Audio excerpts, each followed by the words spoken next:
The world above is beginning to fade, the frantic pulse of the modern day dissolving into a gentle, rhythmic hum. Close your eyes and allow the weight of your body to settle into the soft embrace of the present moment. You are safe, you are still, and the air around you is turning cool and crystalline. We are stepping away from the noise of the sun and moving toward the profound velvet silence of the deep earth. Imagine a heavy iron-bound door swinging open with a slow melodic groan, revealing a staircase carved into the very bones of the world. Each step downward is a release, a letting go of tension, as the scent of ancient stone and salt begins to rise to meet you. We are travelling back to the year 1690, into the heart of Poland, deep beneath the surface where time does not tick, but flows like slow golden honey. Here the darkness is not empty, it is a warm protective blanket infused with the history of 1,000 years. The flickering glow of a distant lantern beckons you further into the quiet. You are entering the Wieliczka Salt Mine, a subterranean kingdom of silver-grey stone and ethereal beauty. Breathe in the pure, mineral-rich air and feel your spirit align with the steady, eternal heartbeat of the mountain. You are here to rest, to learn, and to drift into the deep, salt-scented shadows of the past. As we prepare to descend further into this cathedral of salt, where the echoes of 1690 whisper against the glistening walls, I invite you to become a permanent guardian of these quiet chronicles. If you find peace in these journeys through the hushed corridors of history, consider anchoring yourself to our shared sanctuary by subscribing to this channel. By joining us, you ensure that these ripples of tranquility continue to reach you, night after night, like the steady drip of water forming a stalactite over centuries. Your presence here is valued, a silent companionship that helps us preserve these delicate tapestries of sound and story. If this atmosphere brings you comfort, perhaps leave a gentle mark of your visit with a like, or share a thought in the comments about where your mind wanders when the world grows still. These small gestures are the embers that keep our lanterns burning in the deep. For now, however, let every digital distraction fade into the periphery. The heavy door is closing behind us, sealing out the worries of the future and the regrets of the past. Your only task is to listen, to breathe, and to let the narrative carry you deeper into the cool, dark embrace of the Polish underground. Our journey is just beginning, and the salt-carved wonders of the 17th century are waiting to reveal their secrets to you in the stillness of the midnight hour. As you descend further into the depths of the Wieliczka mine, the last vestiges of the world above begin to dissolve into a memory. The year 1690 carries with it the weight of an era defined by grand cathedrals and silent devotions, and here, hundreds of feet beneath the Polish soil, that grandeur is carved not from marble but from the salt of ancient evaporated seas. Your footsteps, encased in soft leather boots, transition from the damp, packed earth of the entrance shaft to the solid, crystalline floor of the main gallery. The air changes instantly. It becomes a living presence, cool, remarkably dry, and saturated with a faint medicinal tang of sodium chloride that seems to cleanse your lungs with every slow, deliberate breath. This is not the stagnant air of a cellar. It is an atmosphere that has been filtered through miles of rock, purified by time itself. The walls around you are a marvel of geological history and human labour. In the dim, flickering amber glow of the oil lamps, the salt rock, known as green salt by the miners, though it appears as a deep, translucent grey, reveals its intricate textures. It is not a flat, uniform surface. Instead, it is a complex tapestry of jagged facets and smooth, water-worn curves.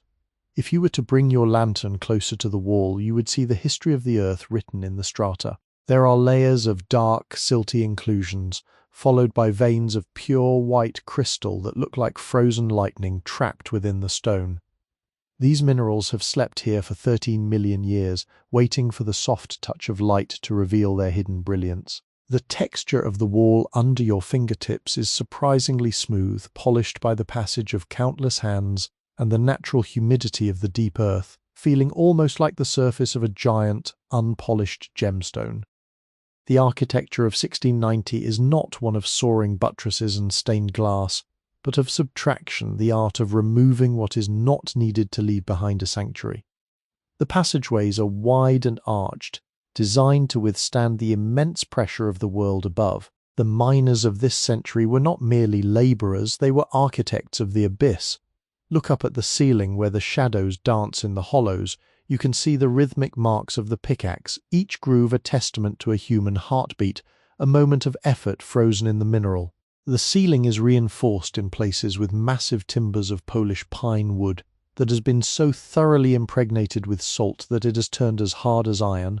These beams do not rot, they petrify, becoming part of the geological structure itself. The scent of these ancient timbers is subtle, a faint resinous ghost of a forest that once stood under the Polish sun, now silent and preserved in this subterranean tomb. As you move deeper into the gallery, the silence begins to take on a physical quality.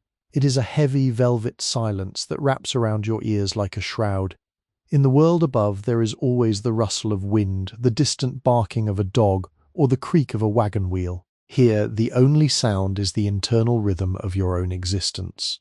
However, if you stand perfectly still and press your ear against the cool salt wall, you might hear the music of the mine, the microscopic tectonic settling of the earth, a sound so low and resonant it is felt in the chest more than heard in the ear. It is the sound of the mountain breathing, a slow geological sigh that spans centuries. This silence is not empty. It is a profound presence that demands a slowing of the pulse and a quietude of the mind. You find yourself approaching a grand chamber, a space so vast that your lantern light struggles to find the far walls. This is a cathedral of negative space. In the center of this room stands a massive pillar of salt, left behind by the miners to support the weight of the ceiling. It is a monumental cylinder, perhaps 20 feet in diameter, and the miners of 1690 have begun to carve its surface into the likeness of a tree trunk, with faux bark and branches that seem to grow into the roof. The sheer scale of it makes you feel small but not insignificant. You are a guest in the belly of the world, witnessing the intersection of human faith and planetary patience. The floor beneath you is remarkably level, polished by the shuffling feet of generations of salt workers. In certain spots, the salt has been worn so thin and smooth that it reflects the orange flame of your lamp like a dark, obsidian mirror. To your left, a small niche has been carved into the wall to hold a devotional statue. It is a representation of Saint Kinga, the patroness of salt miners. The statue is not made of wood or plaster, but is hewn directly from the salt deposit itself. 1690, the features of the saint are still sharp, her crystalline crown catching the light and refracting it into 1,000 tiny sparks of white and silver. There is a profound humility in this art. The sculptor likely worked by the light of a single tallow candle, his lungs filled with salt dust, his mind focused on a beauty that few would ever see. You can see the delicate folds of her robes carved with such precision that the salt appears to flow like silk. This is the magic of the mine, the transformation of a coarse, utilitarian mineral into something ethereal and divine. As you continue your walk, the path narrows slightly, and you notice the floor is now covered in a fine white powder, salt dust that has settled like a light dusting of snow. Every step you take creates a soft, muffled sound, a hush that reinforces the hypnotic atmosphere of the midnight hour. The air is slightly cooler here, and you notice a faint shimmering mist hanging near the ceiling. This is the breath of the mine, a natural phenomenon where the humidity of the deeper shafts meets the cooler air of the galleries, creating a subterranean fog that glows with a ghostly pale light. It softens the edges of the jagged rocks and makes the entire environment feel as though it is underwater, a submerged kingdom where the laws of the surface world no longer apply. You stop for a moment to observe a small wooden cart, left abandoned by the side of the path. It is a heavy, rugged thing, its wheels bound in iron that has begun to develop a fine white patina of salt corrosion. In the year 1690, this cart would have been filled with loaves of salt, large, cylindrical blocks weighing hundreds of pounds, destined for the tables of the nobility in Krakow or the markets of Europe. Now, in the stillness of midnight, it sits as a silent witness to the industry of the day. You can almost see the ghosts of the horses, the sturdy salt ponies that lived their entire lives in these depths, their breath blooming in the cold air. their harnesses jingling softly as they pulled the heavy loads through the darkness. The smell of old leather and damp grain lingers faintly around the cart, a fleeting sensory bridge to the lives of those who toiled here. Further ahead, a staircase of salt leads downward into a deeper level. The steps are wide and shallow, designed for safety in the dim light. As you descend, the acoustics change again. The sound of a distant, rhythmic dripping becomes clearer. Each drop of mineral-rich water falling into a hidden pool sounds like a crystal bell striking a silver plate. The intervals between the drops are long and consistent, a natural metronome that counts the passage of an eternal night. You find yourself timing your breathing to these drops. Inhale, 4 beats of the heart. Exhale, the sound of the water hitting the brine. The humidity increases slightly, and the salt on the walls begins to take on a more translucent, glassy appearance, as if the rock itself were turning into water. You are now entering the heart of the 1690 complex, a place where the distinction between a place of work and a place of worship has completely vanished. The ceiling here is draped with salt cauliflowers, unusual bulbous formations of pure white salt that look like frozen clouds or clusters of white blossoms.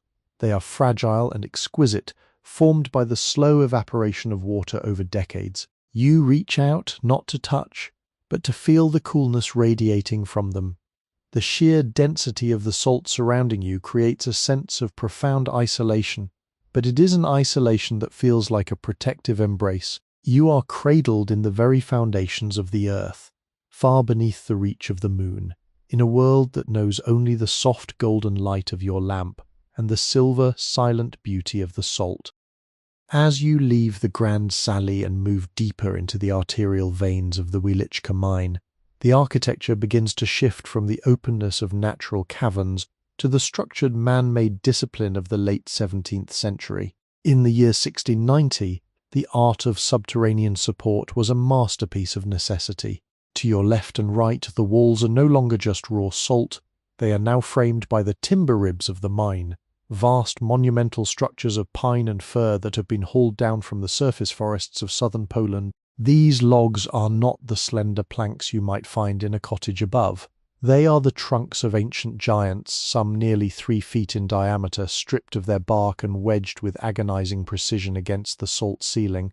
The scent of these woods has been transformed by the environment. The sharp, piney aroma of the forest has long since been replaced by a deep, earthy scent, a mixture of old resin, salt brine, and the faint, dry smell of sun-baked dust that has been trapped here for years.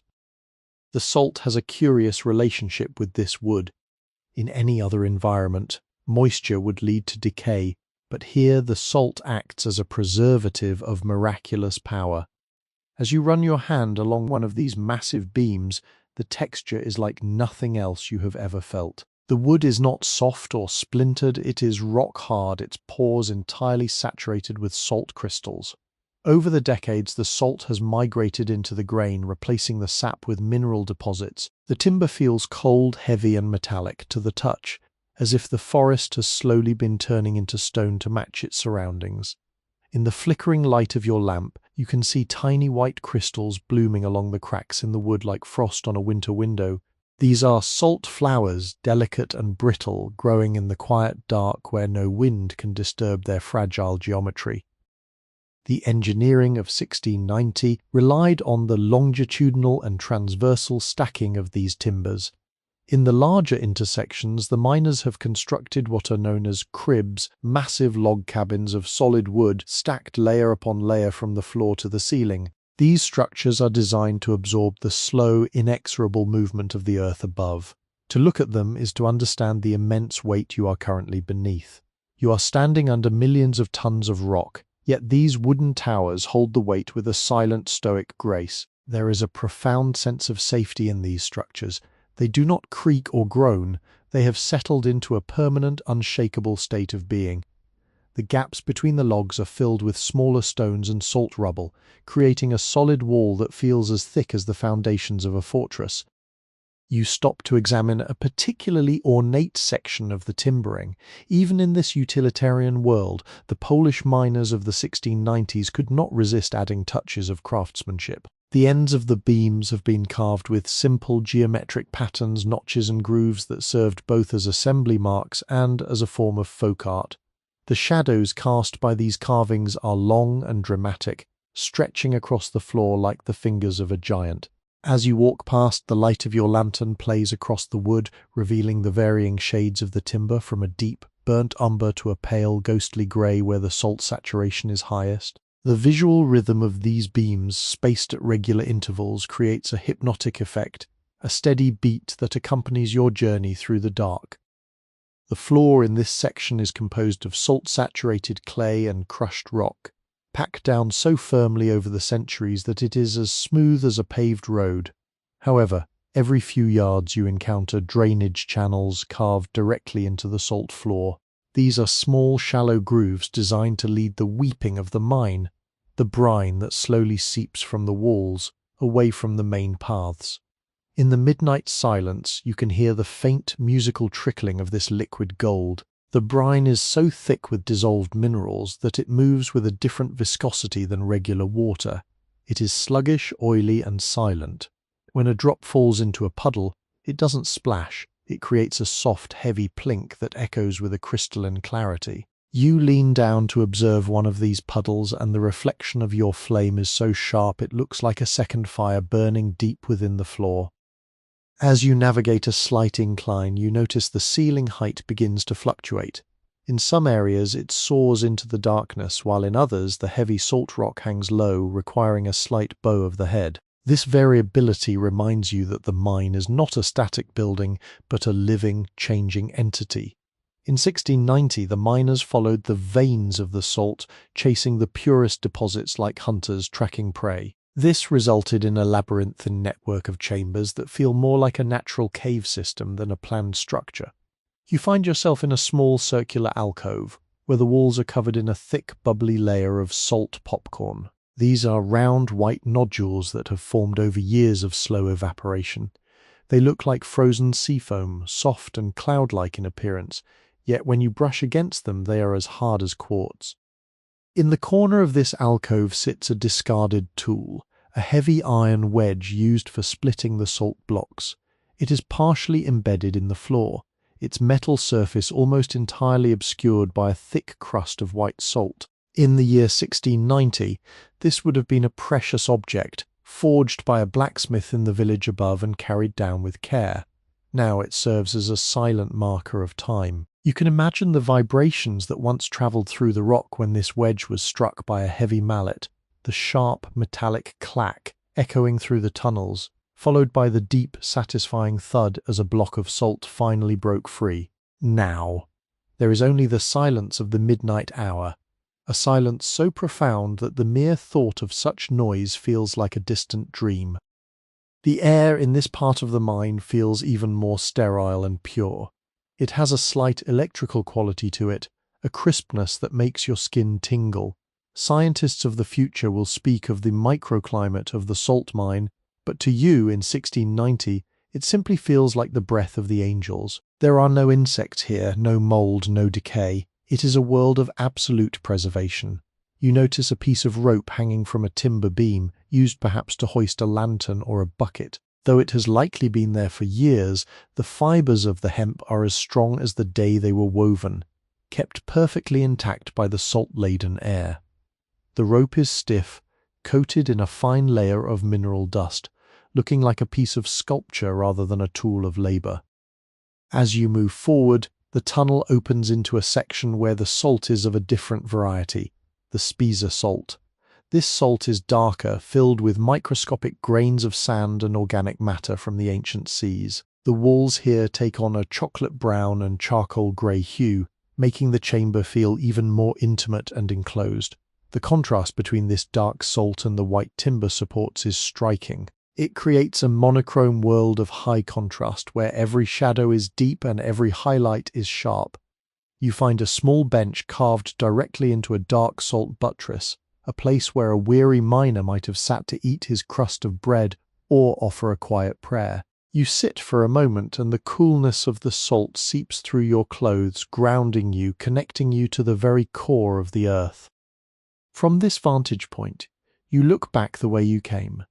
The distant glow of your path is a series of soft amber pools of light, separated by vast stretches of velvet shadow.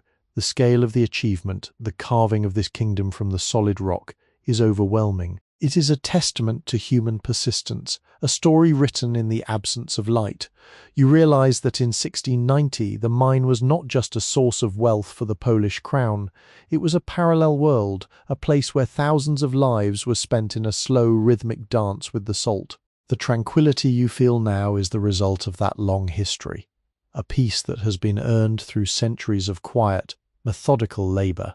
You close your eyes for a moment, and in the absolute darkness you can almost feel the weight of the mountain above you, not as a burden but as a vast protective shield, separating you from the chaos of the world and inviting you into a dreamless, salt-scented sleep.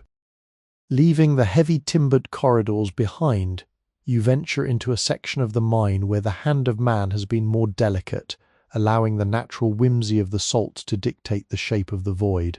Here, in the heart of the midnight hour, the lighting of 1690 takes on a character of its own. In this era, the darkness is not fought with the harsh, sterile glare of the future, but is instead courted by the soft, flickering warmth of tallow candles and oil lamps. You carry with you a small, hand-forged iron lantern, its sides panelled with thin, translucent sheets of horn. The light it casts is a deep, honeyed amber, a glow that does not pierce the darkness so much as it negotiates with it. As you move, the shadows of the salt protrusions on the walls do not merely shift.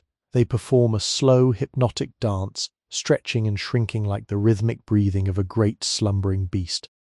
The scent of the lantern is a constant, comforting companion, a mixture of rendered beef fat and the sharp, slightly metallic tang of the hot iron housing. To a modern nose, it might seem rustic, but here, hundreds of feet below the surface, it is the smell of safety, the smell of human presence in a world of eternal stone. As the flame wavers in response to your steady movement, it catches the salt stars on the ceiling. These are singular, large crystals of halite, some as big as a human fist, that have grown in perfect cubic formations. When the amber light hits them, they do not just reflect the glow, they refract it, breaking the single flame into a dozen tiny shimmering points of light that look like a galaxy trapped in the grey rock. You pause, lifting your lantern high, and for a moment the ceiling of the mine disappears, replaced by a crystalline firmament that rivals the night sky of the Polish plains above. The silence here is punctuated by a new sound, the dry whisper of the salt. In the extreme stillness of 1690, the air carries the sound of microscopic salt crystals falling from the ceiling, a sound like the finest grains of sand hitting a silk sheet. It is a constant, almost imperceptible white noise that lulls the senses into a state of deep relaxation. You find yourself walking slower, your movements becoming more fluid to match the pace of the environment. The walls in this particular gallery are of the stalactite variety. Unlike the dark, compressed salt you saw earlier, these walls are draped in white, flowery formations that have dripped down over the centuries. They look like frozen waterfalls or the intricate lace of a queen's collar, solidified in mid-air. The texture is porous and fragile. If you were to breathe too closely upon them, you feel as though they might melt back into the shadows from which they emerged. In this section of the mine, the floor has been carved into a series of gentle terraces, designed to help the miners transport the heavy salt blocks without the risk of slipping. Each terrace is a masterpiece of functional art, the edges worn smooth by the passage of thousands of feet. The salt underfoot is no longer a dull grey, it is a pale creamy white polished to such a high degree that it feels like walking on a floor of solid ivory. You notice that the miners have carved small recesses for reflection every few dozen yards, tiny arched niches where a single candle could be placed to guide the way for those coming behind. Some of these niches still contain the stubs of old candles, the wax long since hardened into a salt-encrusted fossil. These small traces of human habit are deeply moving. They remind you that even in the most alien of environments, the human spirit seeks to leave a mark of warmth and guidance. As you gaze into one of these niches, you notice a peculiar phenomenon. The salt surrounding the candle stub has begun to grow over the wax. encasing the human artifact in a mineral shroud. It is a slow-motion reclamation, a reminder that in the year 1690, the mine is a living thing, constantly expanding and contracting, breathing and crystallizing. The humidity here is perfectly balanced. It is just enough to keep the salt from becoming brittle, but not so much that it feels damp. It creates a sensation on your skin like a cool, dry silk veil. You reach out to touch a particularly smooth section of the wall, and the sensation is one of profound solidity. There is no vibration here, no hum of machinery, no distant thunder of the world's worries. There is only the absolute unmoving weight of the earth, providing a sanctuary of stillness that is impossible to find under the sun. Further down the gallery, you encounter a salt organ, a natural formation where the salt has dripped down in long vertical pipes that resemble the pipes of a great cathedral organ. 1690, it is said that the miners would sometimes strike these pipes with their wooden mallets, producing a series of deep, resonant tones that could be heard for miles through the tunnels. You reach out and gently tap the smallest pipe with your fingernail. The sound is a clear, high-pitched ping that vibrates through the air, lingering for several seconds before fading into the velvet silence. It is a pure elemental note, a sound that has not changed since the first man stepped into these depths. This musical quality of the salt adds another layer to the sensory tapestry of the mine, suggesting that the earth itself is a giant instrument waiting for a touch to sing. The path now leads you past a series of salt altars, small waist-high mounds of salt that have been flattened on top. These were used by the 17th century surveyors to lay out their maps and brass instruments. In the flickering light, you can almost see the ghosts of these men dressed in heavy wool doublets and leather aprons, their faces smudged with soot, their eyes narrowed as they calculate the geometry of the deep. Their world was one of shadows and light, of precise measurements in an imprecise environment. The atmosphere of intellectual rigor and manual labor is palpable here. You can almost smell the faint metallic scent of the brass dividers and the dry, dusty aroma of the parchment maps they unrolled upon these salt tables. These maps, which detailed the hidden kingdom, were guarded as closely as crown jewels, for they were the only way to navigate this three-dimensional maze. You move toward a larger opening, where the ceiling rises to a height of nearly 40 feet. In this vast space, the 1690 miners have begun to construct a more formal chapel, a precursor to the great cathedrals of salt that will be built in the centuries to come. Even in its early stages, the chapel is breathtaking. The chandelier hanging from the center is not made of glass or crystal, but of hundreds of hand-carved salt droplets strung together on iron wires. When your lantern light hits the chandelier, it erupts into a fountain of soft white light, illuminating the entire chamber. The light is diffused, softened by the salt, creating an atmosphere that is neither day nor night, but a perpetual holy twilight. You stand in the center of this nascent chapel, and the sheer scale of the devotion required to carve such a space begins to settle over you like a warm blanket. The walls of this chapel in progress are beginning to receive their first decorations. You see a low-relief carving of a shepherd tending his flock, the sheep represented by fluffy, unpolished clumps of white salt. The contrast between the rough, woolly salt of the sheep and the smooth, polished salt of the shepherd's staff is a testament to the artist's skill. In the midnight quiet of 1690, these figures seem more real than the people you left behind on the surface. They are part of the stone, eternal and unchanging. You find a wooden bench near the back of the chamber, its legs sunk deep into the salt floor for stability. You sit down, and the silence of the chapel wraps around you. It is a silence that invites introspection, a silence that allows the mind to wander through the corridors of time without fear or distraction. From your seat, you watch the way the light of your lone lantern interacts with the salt chandelier.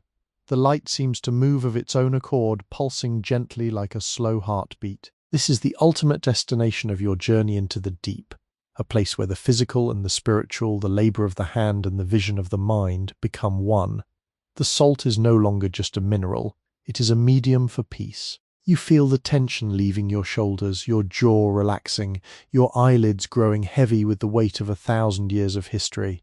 The air is cool, the salt is white, and the year 1690 is a distant, beautiful dream that you are now a part of. The darkness outside this chamber is not a void, but a vast, silent ocean of salt, and you are a small, safe spark of light at its very center.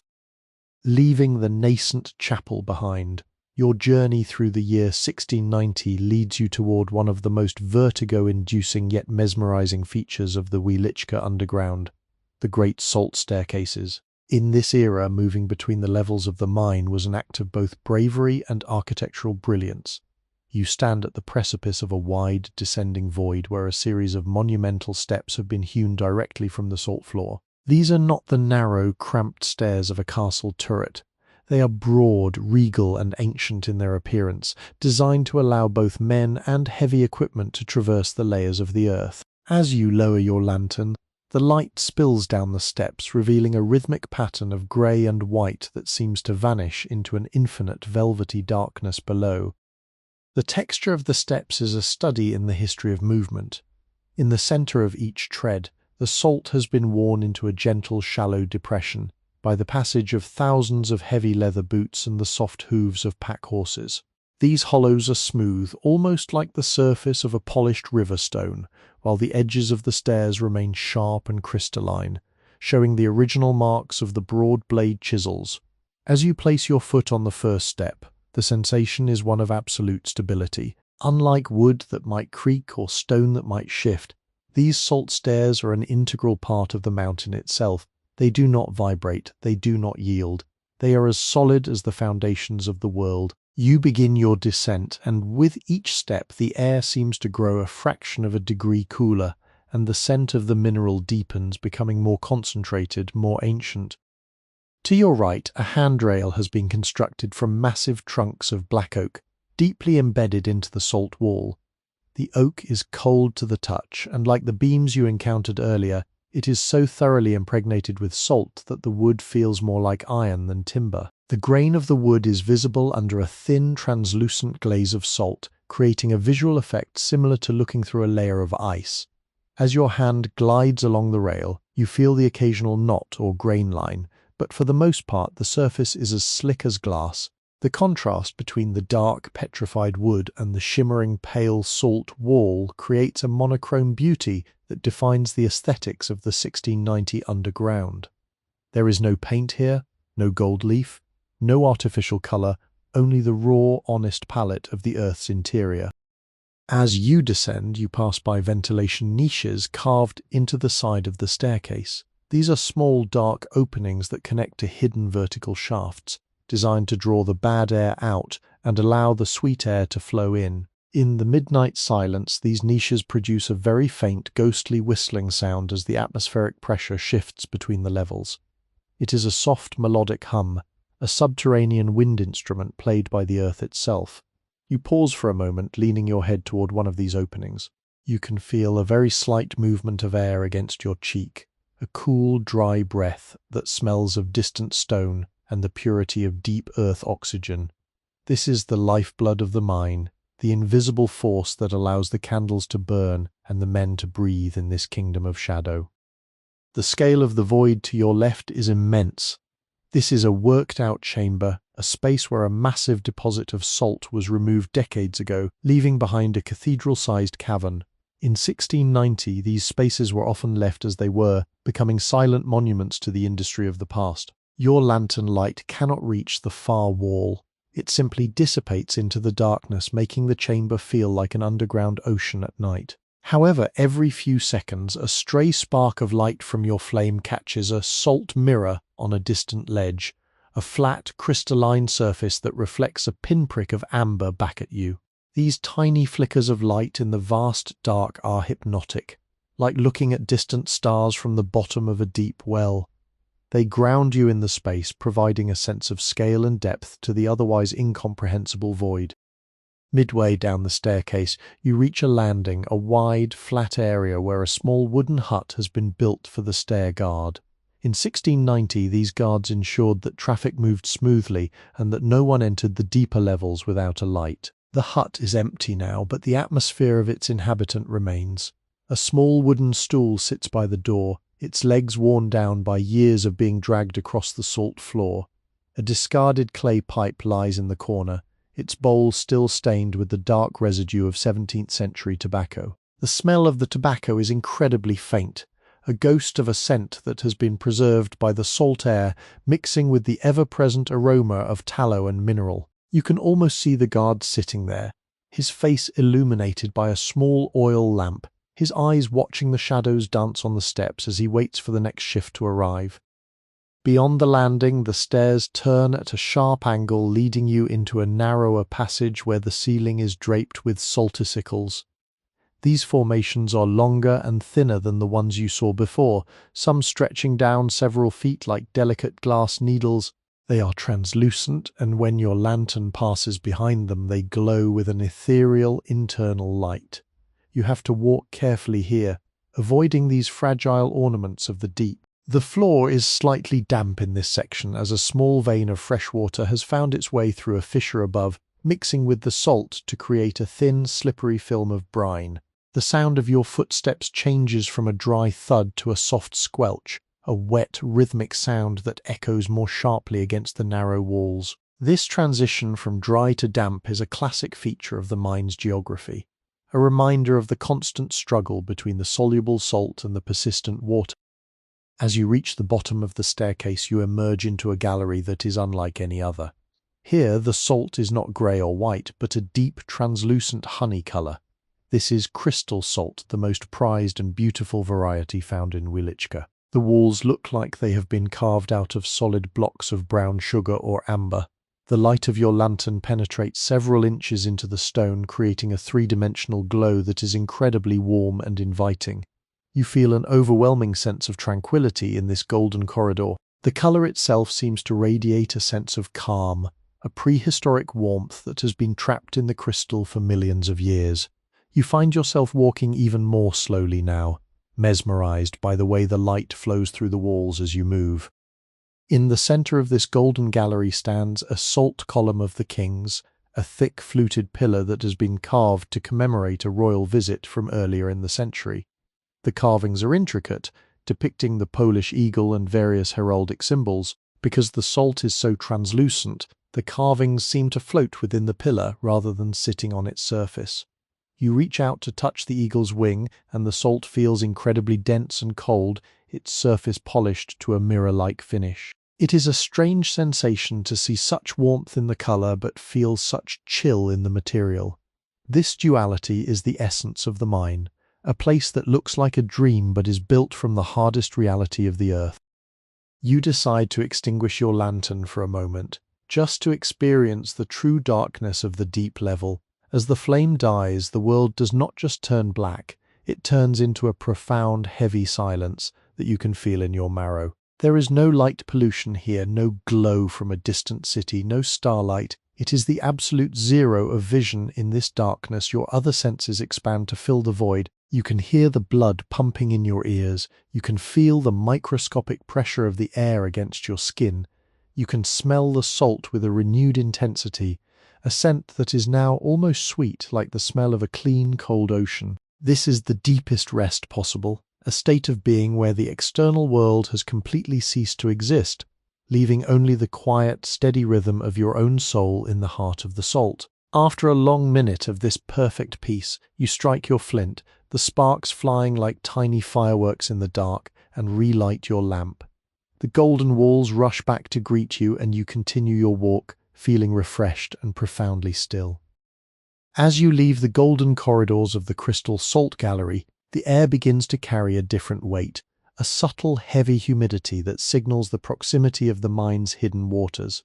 In the year 1690, the deeper chambers of Wieliczka often played host to subterranean lakes, bodies of water so saturated with salt that they became liquid minerals, denser and more still than any pond on the surface. You find yourself standing at the edge of a vast cavernous opening where the floor simply disappears, replaced by a surface of such perfect flatness and dark intensity that, for a moment, you cannot tell where the salt rock ends and the water begins. This is the mirror of the deep, a brine lake that has sat undisturbed for decades, a silent reservoir cradled in the hand of the mountain.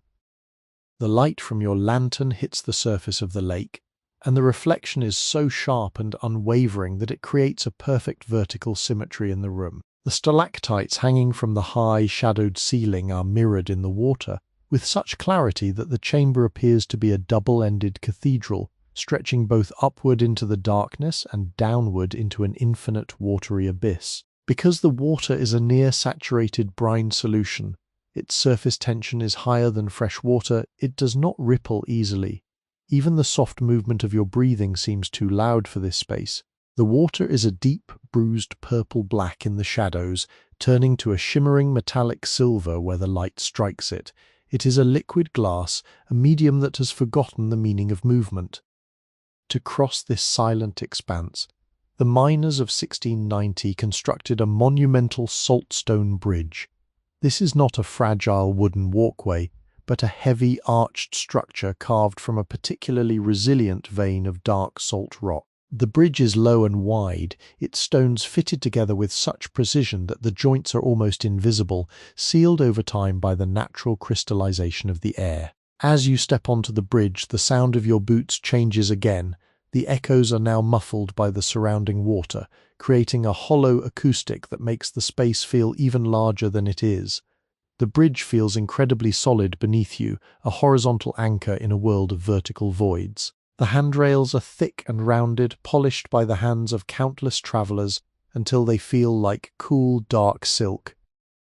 Halfway across the bridge, you stop and lean over the edge. You lower your lantern on its leather strap, letting the light hover just inches above the water. In the clear, dense liquid, you can see salt islands forming on the bottom of the lake, mounds of pure white crystals that have precipitated out of the water over centuries. They look like submerged mountain ranges or coral reefs made of frost. Because of the water's density, light bends differently here, magnifying these formations and making them appear closer than they are. You see a discarded piece of rope at the bottom, every fiber now encased in a thick, sparkling layer of salt, looking like a jewelry piece made for a sea god. Everything the water touches is eventually transformed into crystal, a slow, silent alchemy that occurs in the absolute dark of the midnight hour. The scent around the lake is remarkably fresh. It is the smell of a clean, cold sea, stripped of all organic decay. There is a faint, ozonic quality to the air, a sharpness that clears the mind and settles the nerves. In 1690, doctors would often recommend the air of these salt lakes to those suffering from the vapors or ailments of the lungs. And standing here now, you can understand why. Every breath feels like a tonic, a cool infusion of mineral life that vibrates through your entire being. You feel a profound sense of detachment from the world of the sun.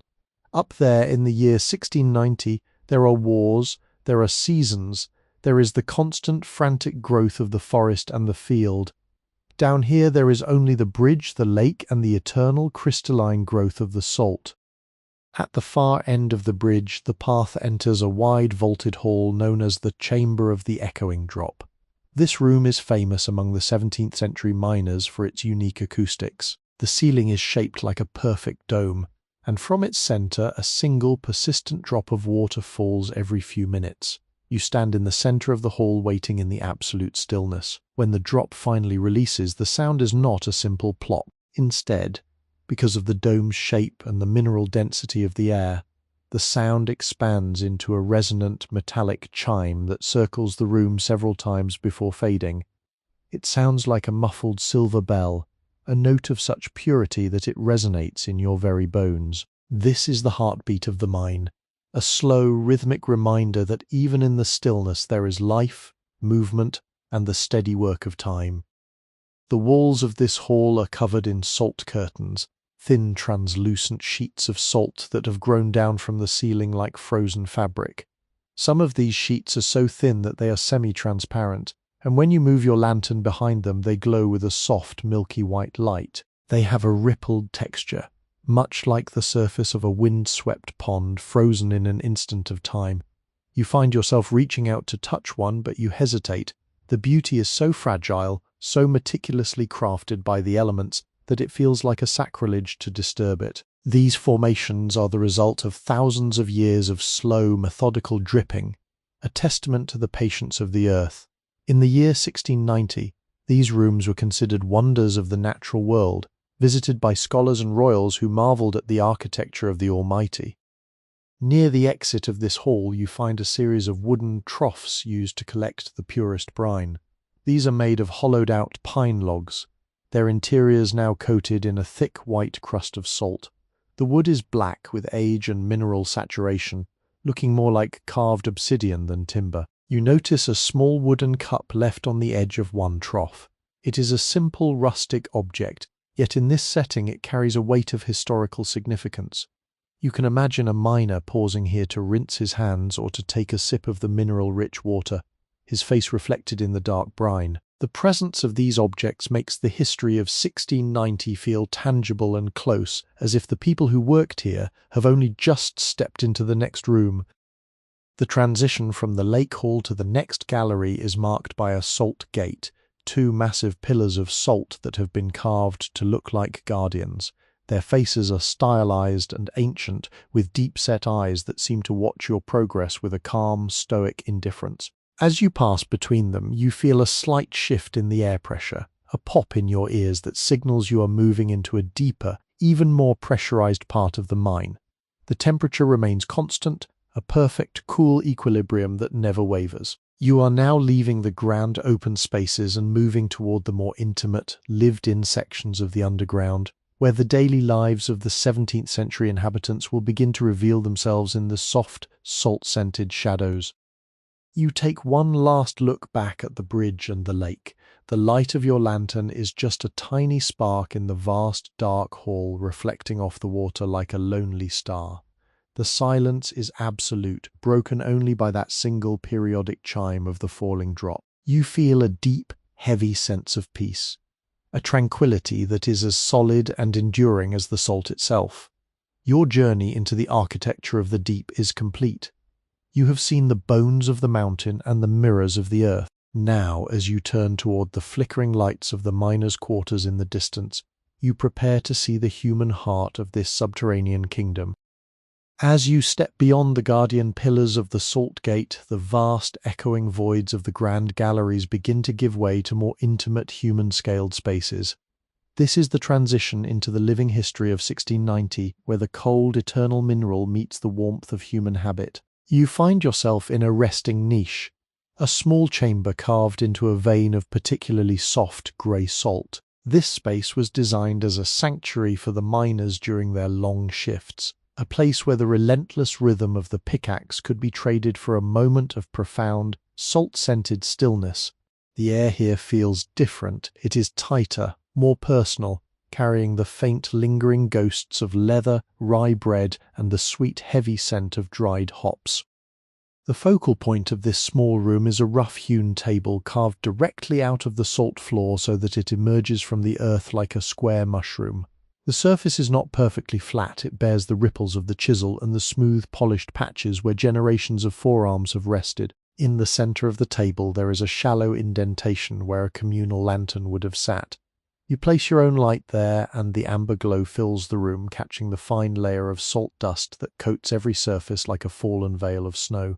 Beside the table stands a bench, similarly carved from the living rock, but softened by a thick, salt-encrusted sheepskin. The wool is no longer white, it has turned a deep mineral grey, and the fibres are stiff with salt, yet it still offers a ghostly promise of comfort in this world of stone. You notice the sensory details of the tools left behind in this quiet corner. Leaning against the wall is a salt spear, a long iron rod used to probe for air pockets or shifts in the strata. The iron is cold, its surface pitted by the corrosive kiss of the brine, yet it feels balanced and vital in your hand. Nearby lies a leather scrip or pouch used by a miner to carry his personal effects. The leather is dark, nearly black, and has been tanned by the very environment it inhabits. When you touch it, the material is surprisingly supple, preserved by the salt air just like the ancient timbers of the galleries. Opening the pouch, you find a small piece of black bread, the dense sourdough rye typical of the 17th century. It is as hard as a stone now, a fossil of a meal, but as you bring it to your nose you can still detect the ghost of its fermented tang, a scent that speaks of the sunlit fields of Poland so far above. The floor of this resting niche is covered in a thick layer of salt straw. In 1690, the straw used for the horses and the bedding of the men was brought down in great bundles, and over time it became pulverized and mixed with the salt dust. This creates a soft, cushioned surface that muffles the sound of your movements. Walking across it feels like treading on a thick carpet of dried moss. This floor serves as a sonic insulator, absorbing the distant, rhythmic thump-thump of the water pumps and the occasional groan of the mountain. In this room, the silence is not just an absence of noise, it is a physical layer of protection, a soft barrier that allows the mind to drift away from the toil of the day.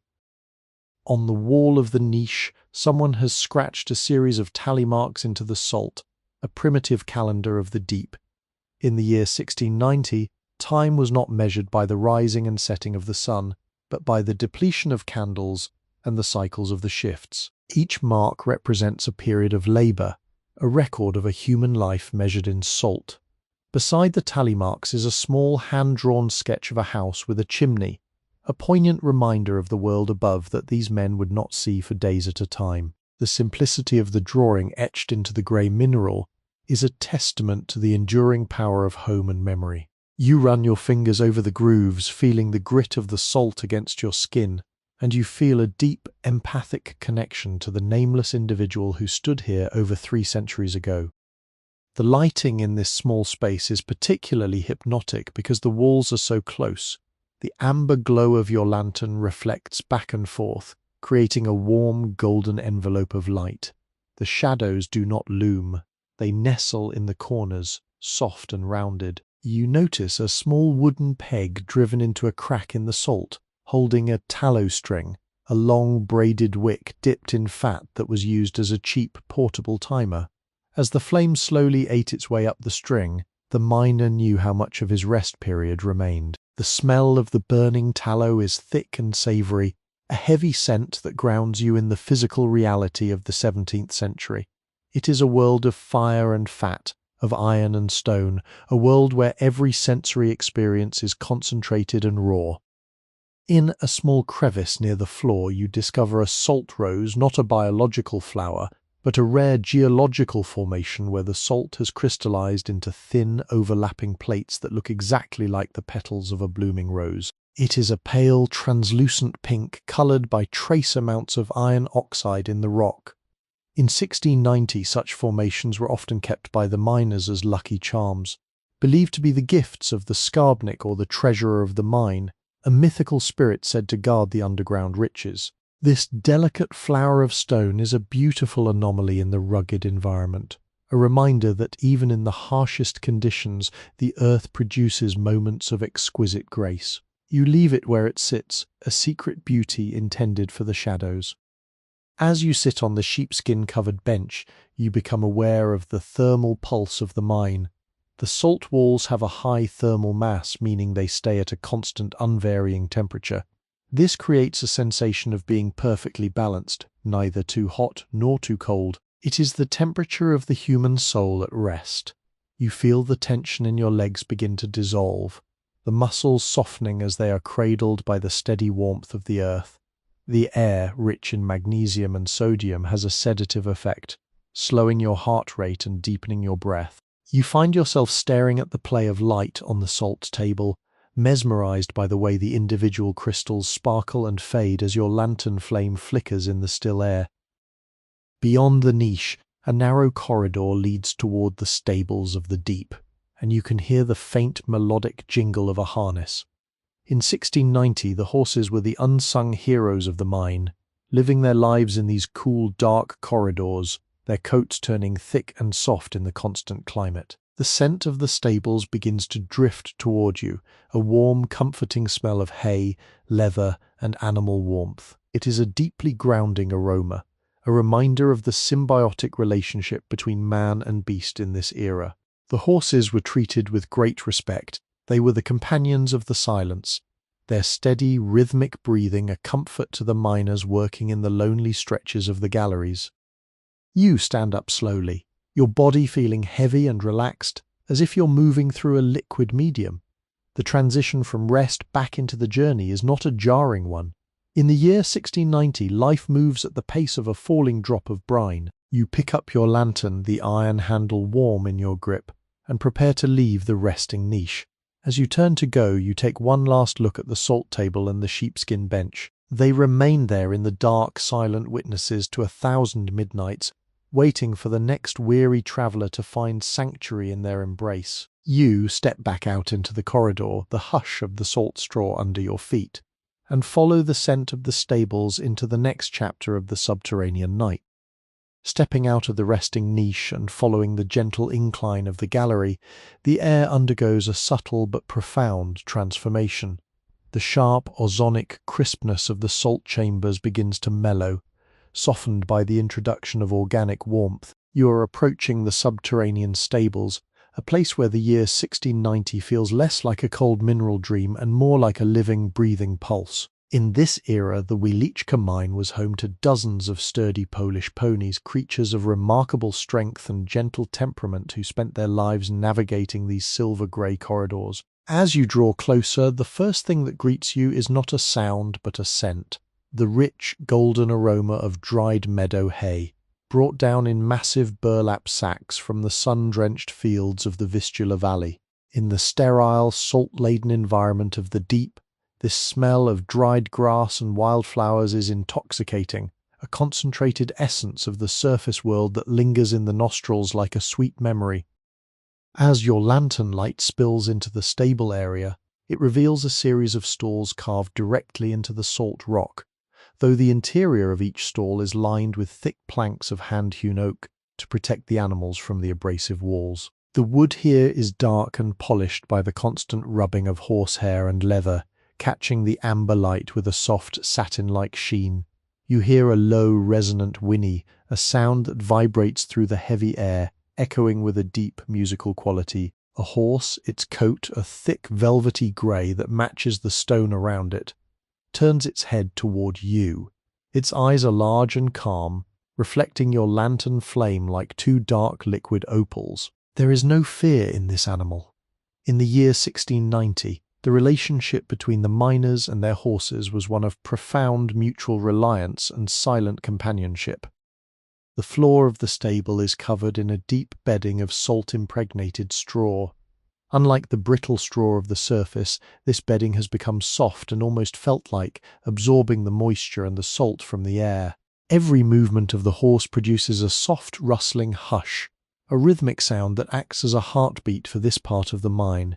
You reach out a hand and the horse leans forward, its velvet muzzle brushing against your palm. Its breath is warm and sweet, smelling of grain and the deep, earthy minerals of the mine. The warmth of the animal is a startling contrast to the constant, cool equilibrium of the salt walls. For a moment, you stand there in the midnight quiet, the animal's warmth radiating through your skin, a reminder that even in the heart of a mountain, life flourishes with a steady, quiet dignity. To the side of the stalls, you see the tack room, a small alcove filled with the sensory treasures of the 17th century horseworker. Rows of heavy leather harnesses hang from salt-carved pegs, their brass buckles dulled by a fine patina of salt crystals. The leather is thick and supple, smelling of fish oil and old smoke, a scent that has been perfectly preserved by the dry mineral air. Nearby, a wooden bucket filled with oats sits on a low stool. You run your fingers through the grain. The oats are cool and smooth, sliding through your hand like liquid silk. In 1690, these horses were fed the highest quality grain available, for they were the literal engines of the mine's economy. The sound of the grain hitting the bottom of the wooden bucket is a sharp, percussive tink, a domestic sound that feels strangely out of place, yet deeply comforting in the vastness of the underground. The lighting in the stables is intentionally kept low, a series of small oil lamps placed high on the timber supports to cast a diffused protective glow. This creates an atmosphere of immense tranquility, a sanctuary within a sanctuary. You notice the salt-licking habits of the horses. The edges of the oak planks in the stalls have been licked until they are as smooth as glass, the animals seeking the essential minerals that permeate their world. Over time, the salt and the horse's saliva have combined to create a unique crystalline glaze on the wood, a biological collaboration that has turned a simple stall into a work of natural art. The texture is intricate, a swirling pattern of white and brown that looks like marbled paper. As you walk further into the stable gallery, you encounter a salt trough, a long basin carved from a single massive block of dark salt. It is filled with clear, fresh water brought down through a series of lead pipes and wooden channels. The water is perfectly still, a dark mirror reflecting the overhead timbers. You watch as a drop of water falls from a leak in the ceiling, hitting the surface of the trough with a crystalline plink. The ripples expand slowly, distorted by the density of the salt-saturated environment, moving with a sluggish, hypnotic grace. The sound of the water, the rhythmic chewing of the horses, and the distant, muffled thud of a pickaxe far above create a symphony of the deep, a soundscape that is both alien and homelike, a lullaby for the weary soul. In the corner of the stable, a young groom is resting on a pile of hay. He is dressed in a heavy wool tunic of deep indigo, his hair dusted with white salt like a fine powdering of snow. He is not asleep, but in a state of deep, meditative rest, his back pressed against the salt wall, his eyes closed. In 1690, the life of a groom was one of constant, quiet labour. But here in the midnight hour, he is a figure of perfect peace. The scent of his wool clothes, a mix of lanolin, wood smoke, and salt, adds another layer to the stable's olfactory tapestry. You move past him quietly, your steps muffled by the straw, respecting the sanctity of his repose. You realize that for these men and animals, the mine is not a prison, but a world of steady, predictable comfort, far removed from the unpredictability of the sky. The architecture of the stable area is reinforced with bolsters, horizontal timber beams that have been wedged into the salt walls to provide extra support for the wide ceiling.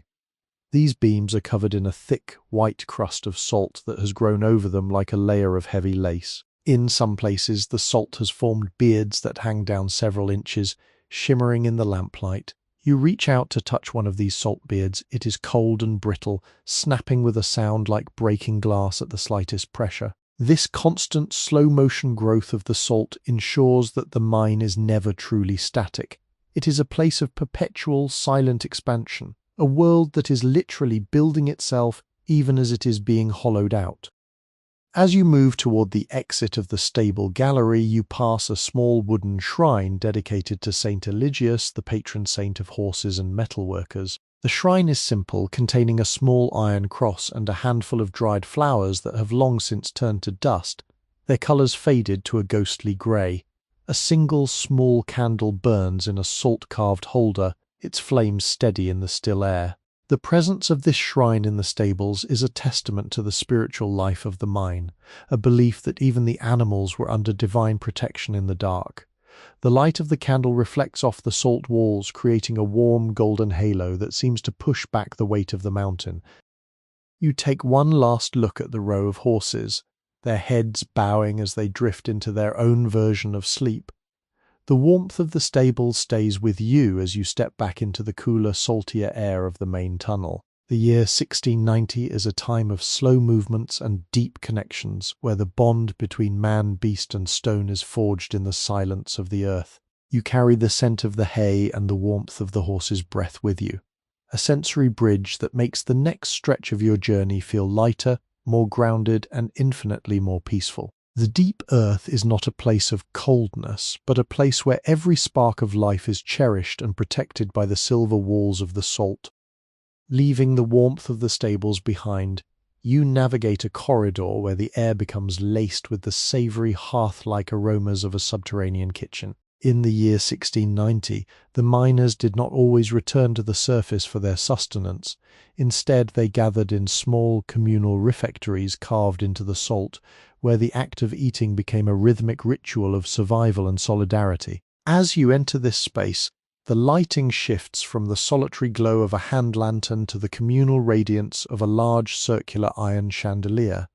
This fixture, suspended by heavy salt-pitted chains, holds a dozen thick tallow candles that cast a steady flickering light over a massive table. The table is a masterpiece of utilitarian art, a long slab of grey salt polished to a high sheen by the sliding of wooden bowls and the resting of weary hands over many decades.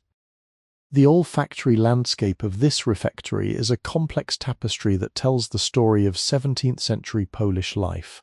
The dominant scent is that of bigos, a hearty, slow-cooked hunter's stew that has been brought down in heavy ceramic crocks. The aroma is a dense cloud of fermented sauerkraut, smoked pork fat, and the sharp, woody tang of juniper berries. In the cool, mineral-rich air of the mine, these scents are magnified, becoming a physical presence that warms the chest before the food even touches the tongue. Mixed with this is the smell of freshly sliced onions and the deep, malty fragrance of paiwo, a thick, low-alcohol beer that was the primary source of hydration for the men. This beer is not the clear, carbonated liquid of the future, but a dark, hazy, and slightly sweet brew that smells of toasted rye and damp earth. You notice the texture of the bread placed at intervals along the table. This is the mine loaf, a dense, heavy rye bread baked with a crust so thick it acts as a natural protective shell against the salt dust. As a miner breaks a piece, the sound is a dry, satisfying crack, revealing a moist, dark interior that releases a puff of sour, yeasty steam. In the year 1690, bread was more than food. It was a tool for cleaning hands and a vessel for the stew. The surface of the bread is often dusted with a fine layer of salt that has settled from the air, a natural seasoning that integrates the very environment into the meal. You can almost feel the grit of the crust and the soft, elastic pull of the crumb between your fingers, a tactile connection to the grains that grew under the Polish sun so many weeks ago. The dining vessels are equally evocative of the era. The bowls are turned from solid blocks of maple or birch, their surfaces darkened by age and saturated with the fats of 1,000 meals. When a wooden spoon scrapes against the bottom of a bowl, the sound is muffled and low, a thudding acoustic that contrasts with the sharp clink of the iron knives. Each miner carries his own knife, a simple blade of forged carbon steel with a handle of staghorn or bone. These knives are kept razor-sharp, and in the amber light of the refectory, the steel glows with a soft blue-grey luster. The ritual of eating is conducted in a comfortable, heavy silence, broken only by the rhythmic chewing, the occasional swallow of beer, and the steady, reassuring drip of brine from a nearby wall. The seating in the refectory consists of long wooden benches, their surfaces worn into gentle undulations that match the anatomy of the men who sit there. The wood is cool, yet it holds a residual warmth from the bodies that have occupied it throughout the day.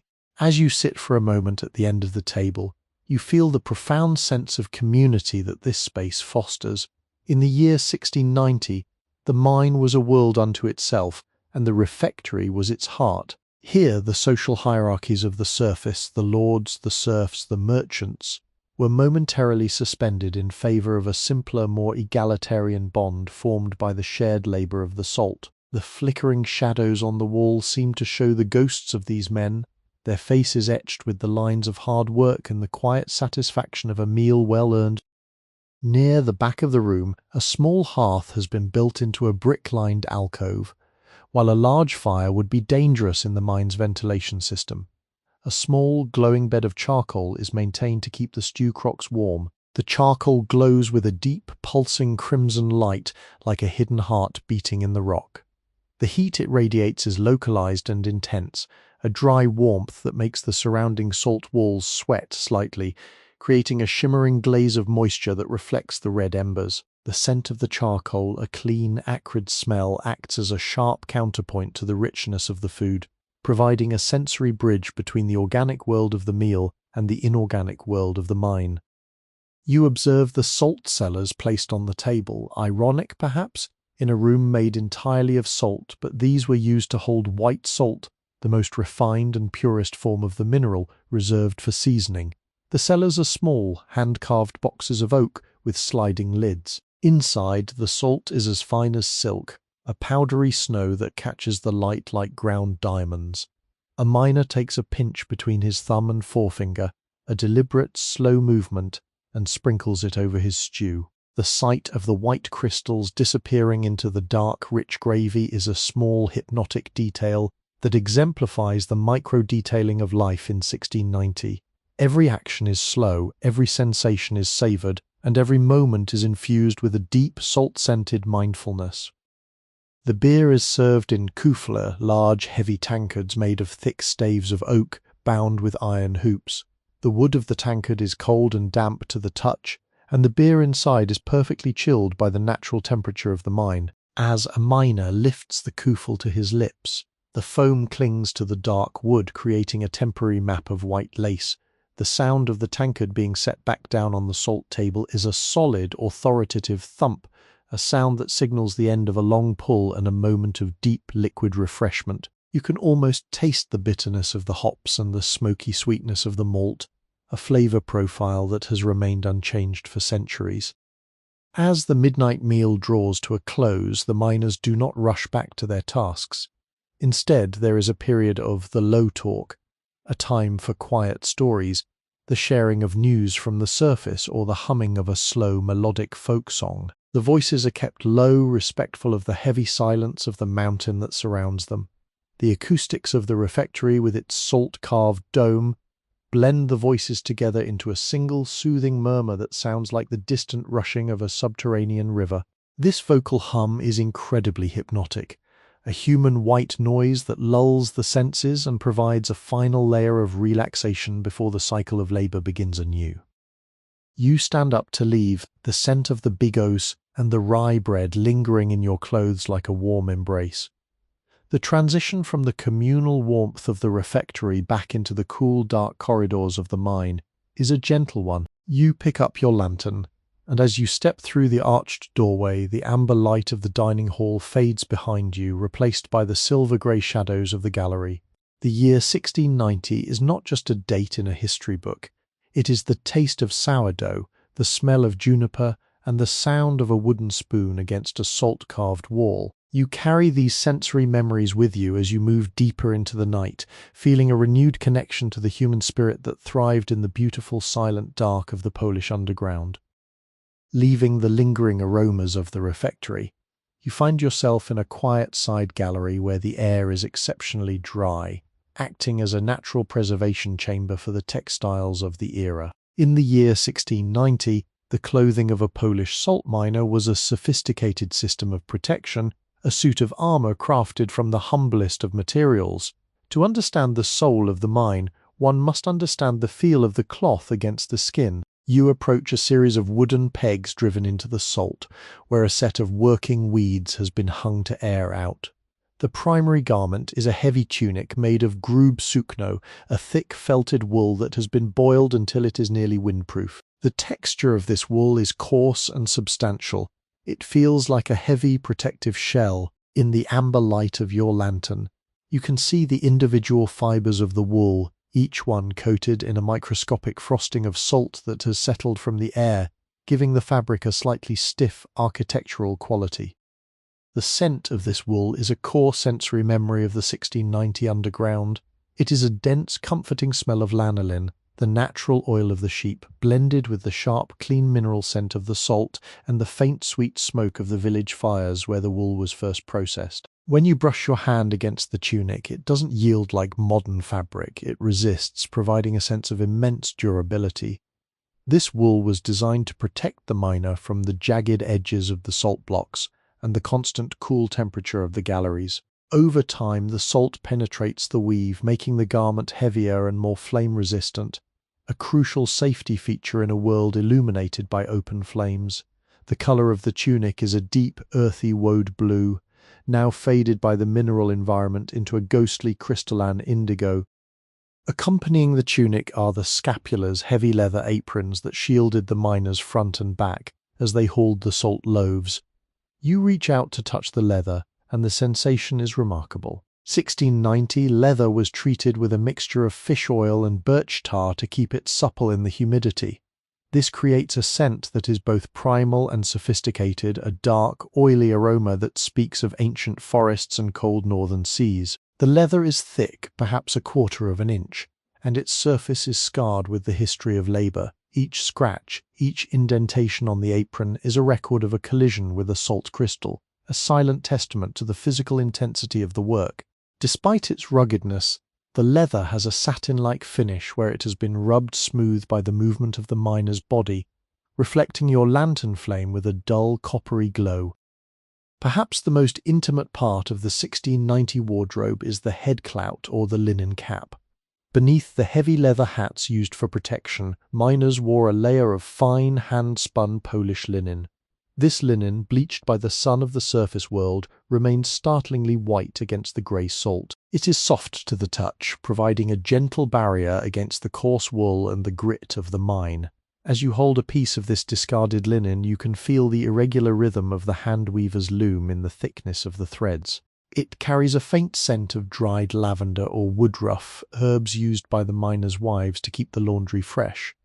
This tiny olfactory detail is a bridge to the domestic world above, a soft floral whisper in the middle of a hard mineral kingdom. On the floor beneath the pegs sit the skorzeny high-topped boots made of unlined cowhide. In 1690 these boots were constructed without a left or right distinction, designed to mould to the wearer's feet over months of use. The soles are thick and held together with wooden pegs rather than iron nails to prevent sparks against the salt rock. You pick one up and the weight is surprising. The leather is stiffened by salt saturation, looking almost like a piece of dark carved mahogany.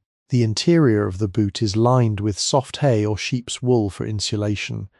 The smell of the boots is a deep, pungent mix of old leather, animal fat, and the earthy dampness of the mine floor.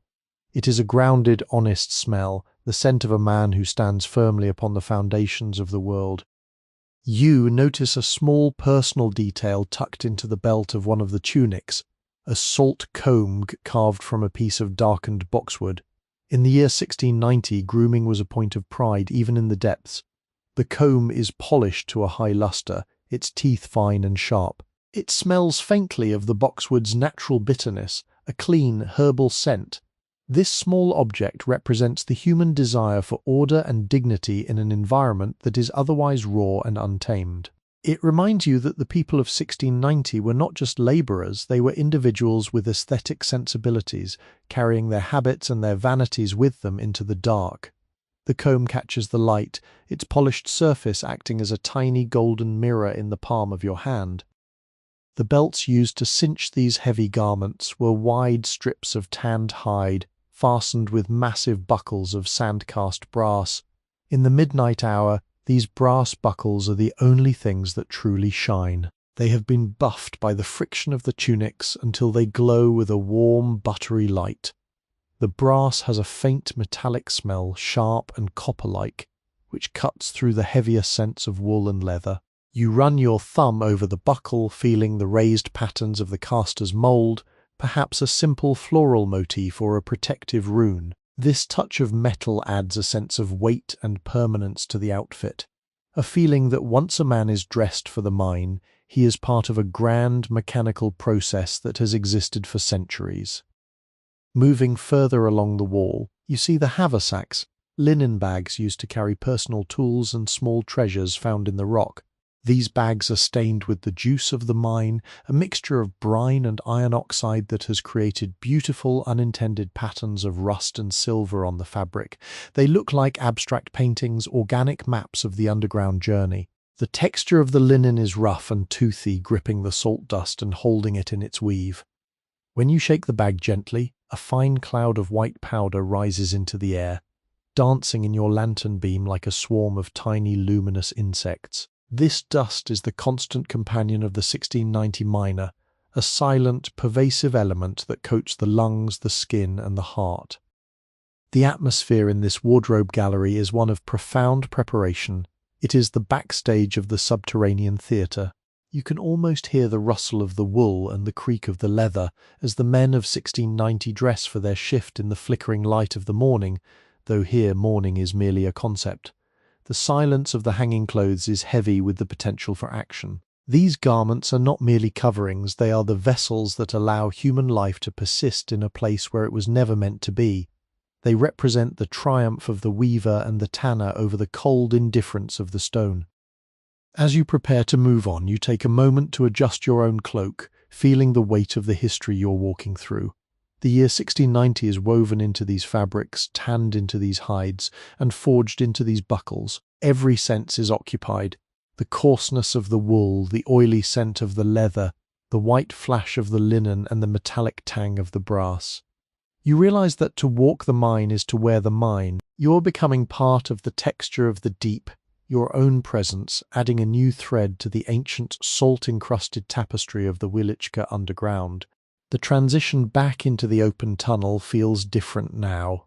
You feel more shielded, more grounded, as if the spirit of the 1690 wardrobe has offered you its own silent, protective embrace. Leaving the quiet gallery of garments, you transition into a space where the atmosphere is dominated by the memory of vibration and the scent of cold worked metal. In the year 1690, the sounds of the mine were not the mechanical whirs of a later age, but the rhythmic, percussive symphony of iron meeting mineral. You enter the tool repository, a wide alcove where the walls have been reinforced with vertical salt buttresses to hold racks of hand-forged instruments. The air here carries a distinct, sharp, metallic tang, a smell of carbon steel, wet whetstones, and the faint, sulphurous ghost of the surface forge. It is an industrial scent, but one that is human-scaled and honest, grounding the ethereal beauty of the salt in the reality of hard physical labor. You approach a rack holding a series of kilof, the traditional Polish mining picks. These are not mass-produced tools, each one is a unique creation of a master blacksmith. You reach out and lift a medium-weight pick from its wooden notch. The weight is substantial, a solid 3 kilograms of concentrated force. The handle is made of grab Polish hornbeam, a wood known for its incredible density and ability to absorb the shock of a strike. As your hand closes around the wood, you feel the grain, which has been polished by the friction of thousands of swings until it feels as smooth and warm as skin. The wood carries a faint resinous aroma, a subtle reminder of the forest it once inhabited. The balance of the tool is perfect. It feels like an extension of your own arm, a lever designed to unlock the secrets of the mountain. The head of the pick is a masterpiece of 17th century metallurgy. The core is made of tough, resilient iron, while the tips are steeled, fused with high-carbon steel that has been tempered to a straw-yellow hardness in the blacksmith's fire. In the flickering amber light of your lantern, the steel tips catch the flame and reflect a sharp, cold blue glint. You notice the bloom of salt that has begun to grow over the iron, a white crystalline frost that attempts to reclaim the metal for the earth. When you gently run your thumb near the edge, the metal feels cold and unyielding. The scent of the iron is primal, a blood-like mineral smell that contrasts sharply with the clean, saline air. It is the scent of the deep earth's treasures being wrestled away by human will. Nearby, you see the wedges, heavy triangular blocks of iron used for splitting the massive salt cylinders known as balwani. These wedges are blunt and scarred, their tops mushroomed over by the repeated blows of heavy wooden mallets. You pick one up, and it is surprisingly cold, holding the ambient temperature of the mine with a stubborn persistence. The surface of the wedge is covered in a fine grey dust, a mixture of pulverized salt and iron filings. When you strike it gently against a salt block, the sound is not a dull thud, but a clear, resonant clink that echoes through the gallery like a tuning fork. This is the music of 1690, a world where every movement produces a note, and every note tells a story of the material it strikes. The mallets, or mloti, used to drive these wedges are crafted from the densest oak, bound with thick iron hoops to prevent the wood from splitting. They are heavy, primitive-looking objects that smell of old wood and the sweat of the men who swung them. You notice that the iron hoops have been hammered with decorative notches, a small flourish of craftsmanship that speaks to the pride the miners took in their gear. The texture of the oak is rugged and toothy, providing a secure grip even when the hands were coated in a fine layer of slippery brine. There is a profound sense of heft in this room, a physical gravity that makes your own movements feel more deliberate and grounded. On a lower shelf, you find the surveyor's chains, long strands of hand-linked brass used to measure the growth of the mine. In 1690, geometry was a sacred art under the earth. The brass links are small and delicate, smelling of copper and old grease. As you lift a section of the chain, the sound is a soft, liquid jingle, a metallic whisper that contrasts with the heavy thuds of the picks. The brass has a warm golden hue that seems to absorb the lantern light, glowing with an inner radiance. These chains were the ribbons that tied the chaotic voids of the underground into a logical, mapped reality. Running the links through your fingers is a hypnotic experience, a tactile rosary of measurement and order. You notice a small leather bag hanging from the end of the rack containing marking chalk. In this era, the chalk was often a mixture of lime and tallow, used to sketch the lines of the next excavation on the dark salt walls. You take a piece and draw a small mark on a nearby pillar. The chalk slides over the salt with a soft, hushed sound, leaving a brilliant white line that looks like a streak of lightning against the grey stone. The scent of the chalk is dry and alkaline, a clean smell that cuts through the heavier metallic aromas. This simple act of marking, of deciding where the rock will end and the space will begin, is the fundamental gesture of the miner's life. It is the bridge between the thought of the architect and the labour of the pickaxe.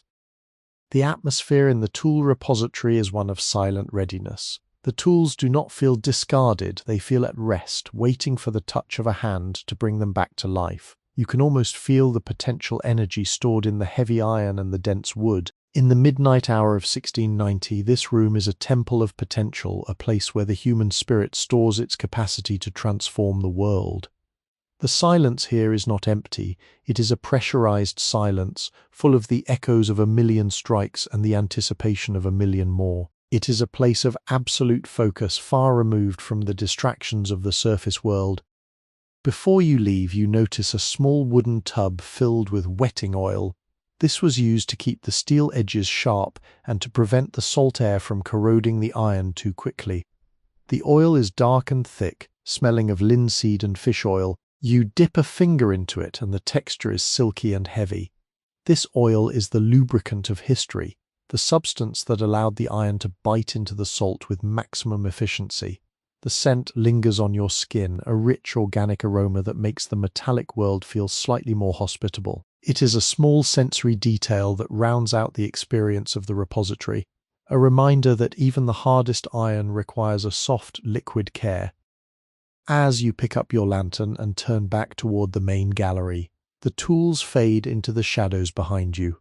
The year 1690 is not just a collection of dates, but a collection of weights, textures, and resonances. You carry the feel of the iron and the scent of the hornbeam with you, a physical memory of the struggle and the triumph of the deep. The mountain above you feels a little less imposing now that you have held the keys to its deconstruction. You walk with a firmer step, your boots echoing against the salt floor in a rhythmic beat that mirrors the iron pulse of the tools you have just left behind. The journey continues deeper into the night, into the places where the salt is not just a material, but a witness to the enduring power of the human hand. Leaving the heavy resonance of the iron tools behind, you find yourself drifting through a gallery where the air is unusually still, allowing the various scents of the year 1690 to settle into distinct perceptible layers. To the casual observer, a salt mine might seem a sterile place, but to the dweller of the deep, it is a complex olfactory landscape, a map of smells that guides the soul through the darkness. You pause in a wide, vaulted chamber where the ceiling is particularly high, creating a reservoir for the breath of the mine. The first and most pervasive scent is the salt itself, not the sharp, stinging salt of the ocean spray, but a dry, ancient mineral aroma. It is a scent that feels white and clean, a prehistoric purity that has been locked away for eons. It has a slightly ozonic quality, reminiscent of the air just before a thunderstorm on the Polish plains, a sharpness that opens the sinuses and clarifies the mind. As you move through this chamber, your lantern flame disturbs a pocket of air near a wall of timber supports. Here the scent shifts dramatically. You are greeted by the deep balsamic aroma of pine tar and birch pitch. 1690. These substances were used liberally to seal the joints of the wooden structures and to protect the iron fittings from the corrosive brine. The scent is thick, smoky, and resinous, carrying with it the spirit of the vast northern forests. It is a warm smell in a cool world, a sensory bridge to the sun-drenched trees that were sacrificed to hold up the mountain. You can almost feel the stickiness of the resin in the back of your throat, a rich, earthy sweetness that speaks of vitality and endurance. This pitch was the lifeblood of the mine's engineering. the invisible adhesive that kept the underground kingdom from succumbing to the weight of the earth. Beneath the resinous high notes of the timber, there lies a more subtle organic scent, the ghost of the harvest. In the year 1690, everything brought into the mine was organic: hemp ropes, wicker baskets, leather sacks, and straw. These materials, even after months in the deep, retain the scent of the sun. As you walk past a stack of old wicker hampers used for transporting salt crystals, you are struck by the smell of dried willow and hay. It is a dusty golden aroma, a scent that feels like the end of a long summer. Because the mine is a perfect preservative, these scents do not rot or sour.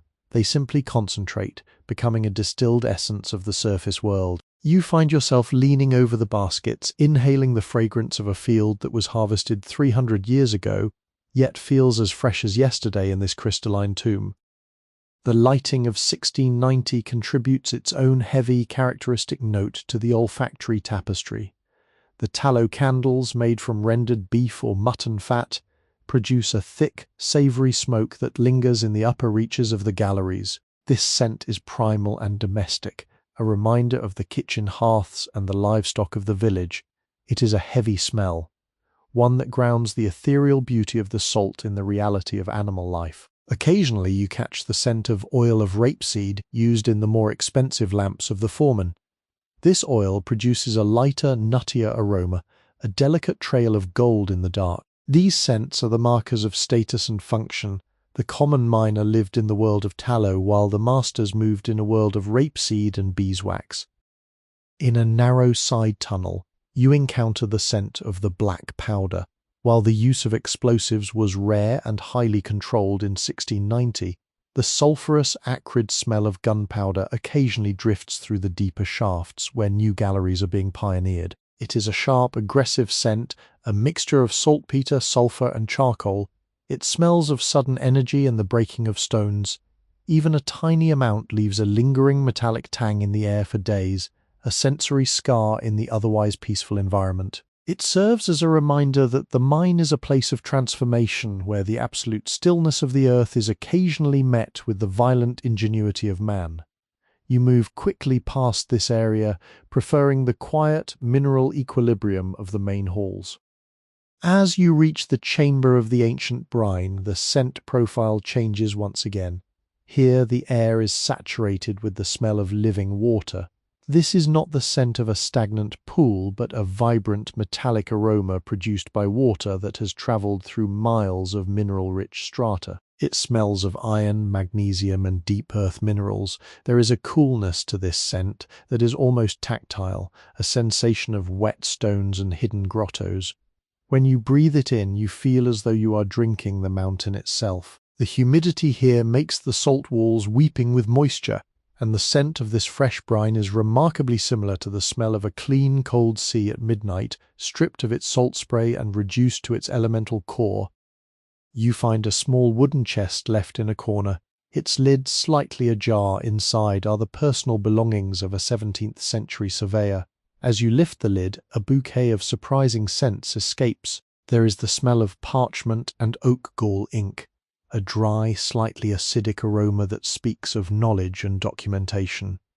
There is the scent of beeswax used to coat the strings of his measuring instruments to prevent them from fraying. And most surprisingly, there is the faint floral scent of dried rose hips, perhaps a snack or a reminder of a wife's garden. These delicate human scents are incredibly moving in the middle of the vast, indifferent salt. They remind you that the mine was not just a workplace, but a place where lives were lived, where memories were carried, and where the heart sought comfort in small, familiar fragrance. The scentscape of 1690 is also defined by what is absent. There is no scent of decay, no smell of damp earth or mold, no aroma of green, living plants.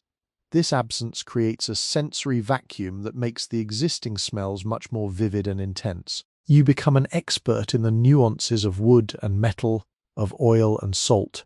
You realize that in the year 1690, the nose was as important as the eye. Miner could smell a change in the rock, a foreman could smell a lapse in the ventilation, and a worker could smell the approach of his comrades by the particular blend of tallow and wool they carried. It was a world of invisible signals, a language of aromas that connected every inhabitant of the deep. As you prepare to leave this aromatic gallery, you notice a small salt-carved bowl on a ledge filled with juniper berries. In 1690, it was a common tradition to leave these berries in the resting areas to sweeten the air and ward off the mine spirits. You pick one up and crush it between your fingers.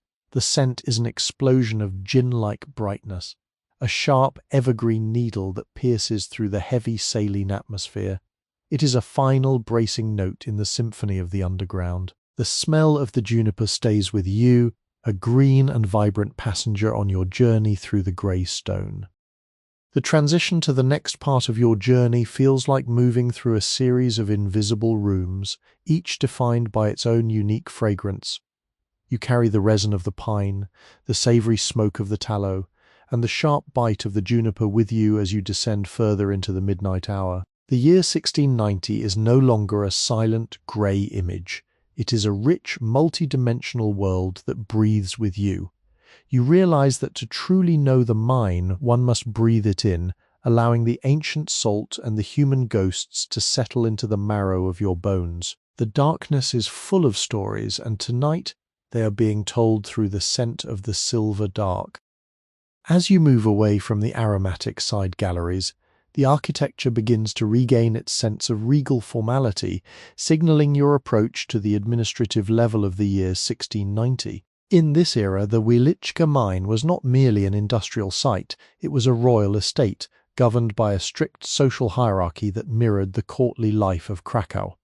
The air here feels more pressurized, not by depth, but by the weight of tradition and the presence of authority. The corridor you enter is wider, and the salt walls have been smoothed with such precision that they resemble the dressed stone of a palace. In the midnight silence, you notice the subtle social markers left in the rock, niches carved higher for the lanterns of the overseers, and more elaborate timber reinforcements that have been planed and polished to a satin finish.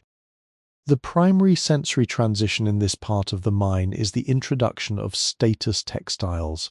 You find yourself in a waiting hall outside the office of the zhupnik, the salt grave or mine manager.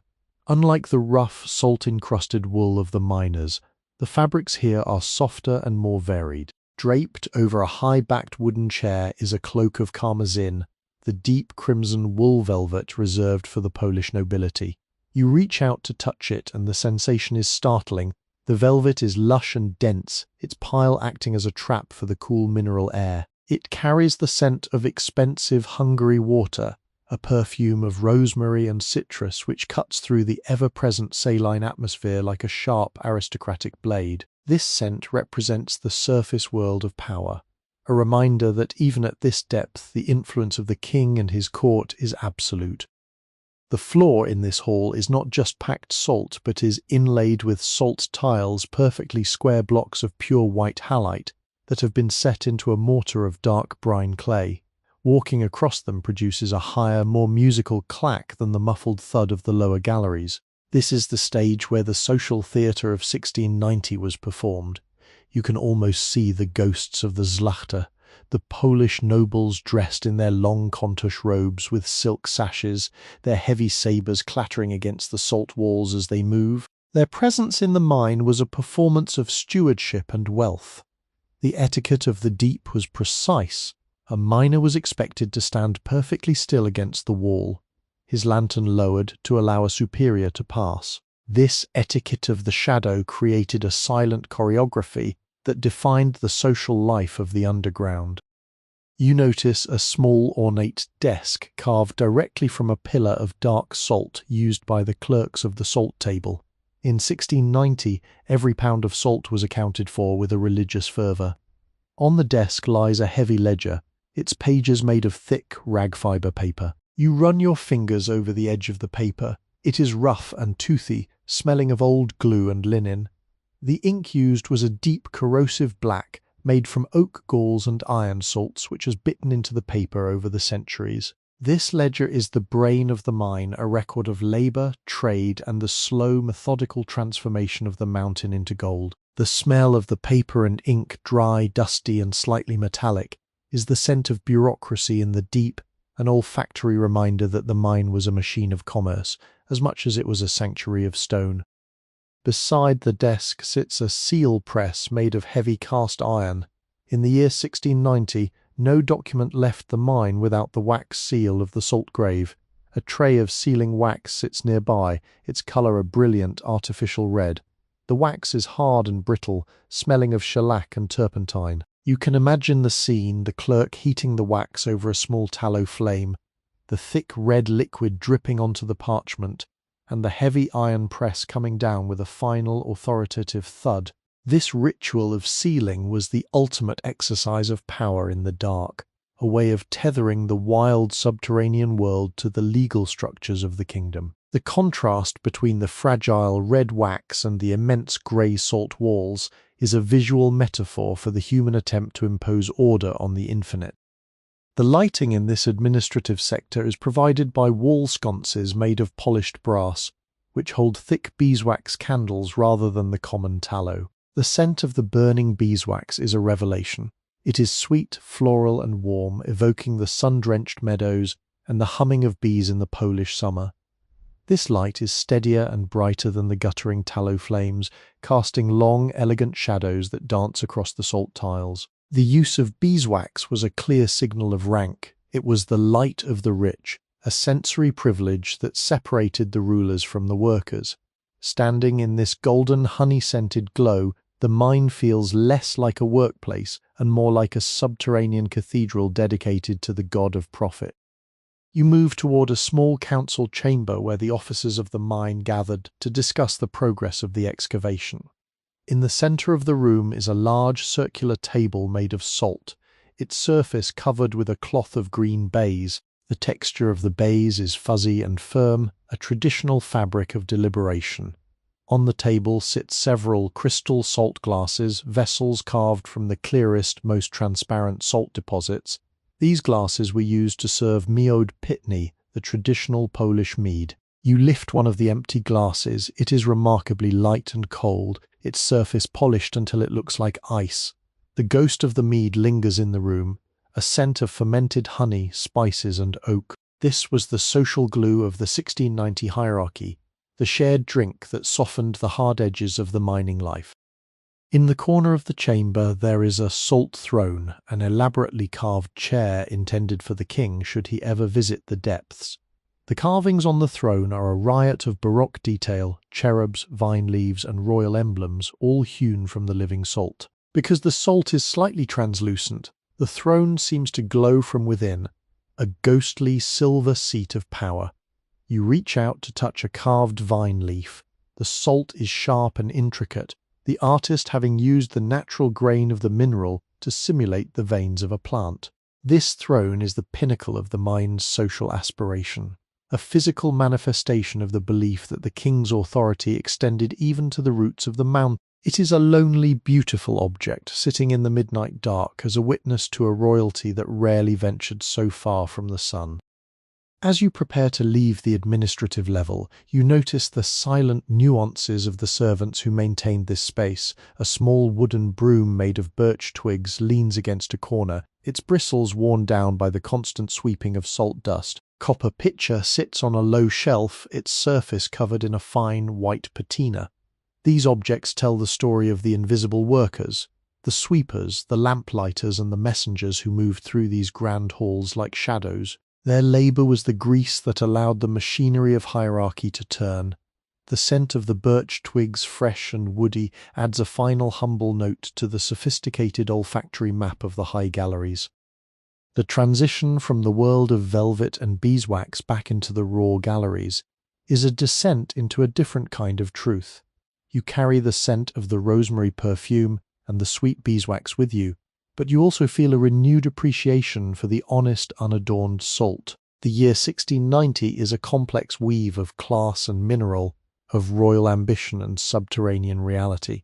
You realize that the mine was a mirror of the world above, but one that was simplified and intensified by the darkness. Every gesture, every scent, and every texture was amplified by the silence of the salt. You pick up your lantern, and as the crimson velvet of the overseer's cloak fades into the shadows, you move forward, guided by the steady, democratic light of the deep earth. Leaving the administrative halls and the lingering scent of beeswax and rosemary behind, you descend into a gallery that feels fundamentally different from any you have traversed before. Here the year 1690 begins to blur into the infinite. You're entering the chamber of the unspoken years, a part of the mine where the salt is so dense and the air so still that the very concept of a clock feels like an intrusion. In the world above, time is a frantic linear progression of seasons, harvests and aging. But here, several hundred feet below the Polish soil, time is circular, or perhaps it has stopped altogether. The salt does not record the passing of hours, it only records the slow tectonic pulse of the planet. The first thing you notice in this silent chamber is the salt sand. Unlike the packed floors of the corridors, the floor here is covered in a deep layer of loose, fine crystals that have precipitated from the ceiling over hundreds of years. As you step into it, your boots are buried up to the ankles in a substance that feels like heavy, dry snow.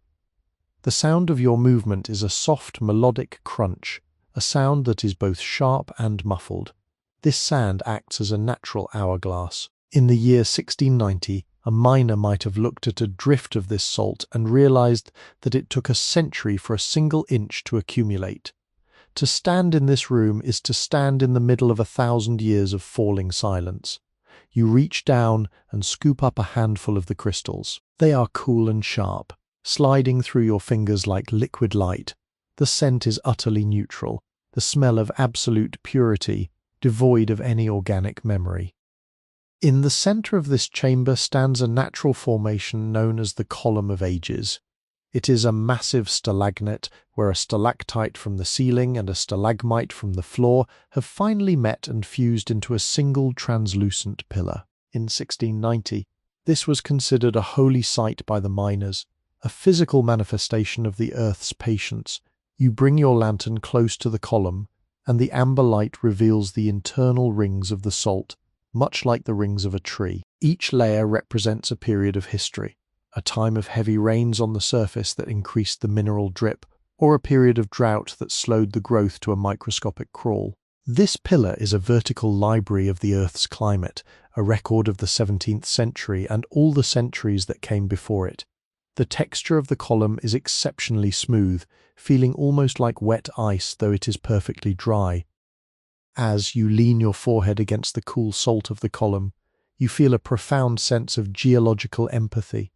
The mountain is not a dead thing, it is a slow-motion process. In the year 1690, the philosophers of the surface were beginning to grapple with the vastness of time, but here, that vastness is something you can touch.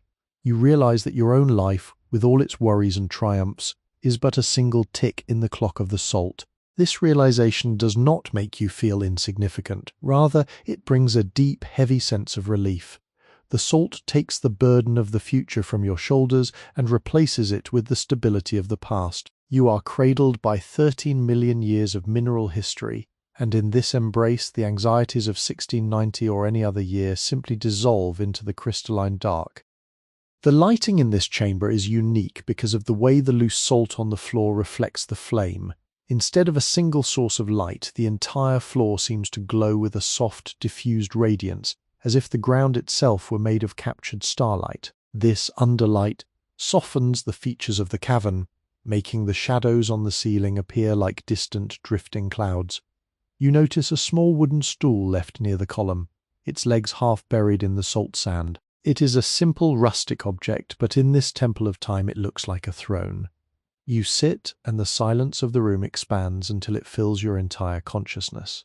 There is no sound of water here, no sound of wind, and no sound of other humans. There is only the sound of your own heart beating in sync with the slow, rhythmic expansion of the salt crystals. You begin to contemplate the nature of legacy in the year 1690. Most of the men who carved these halls are gone, their names forgotten by the world above. Yet their presence is more tangible here than anywhere else. Every pick mark on the wall is a signature. Every smooth patch on a handrail is a handshake from the past.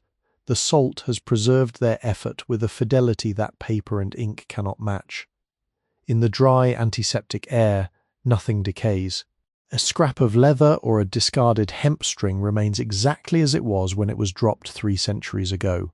This is the subterranean immortality, a state of being where the past is never truly over but is perpetually present, waiting in the dark to be rediscovered.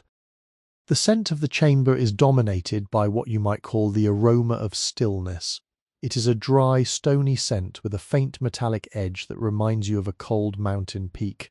It is a scent that demands a slowing of the breath. As you inhale deeply, you feel the mineral dust settling in your lungs, a microscopic union between your body and the mountain.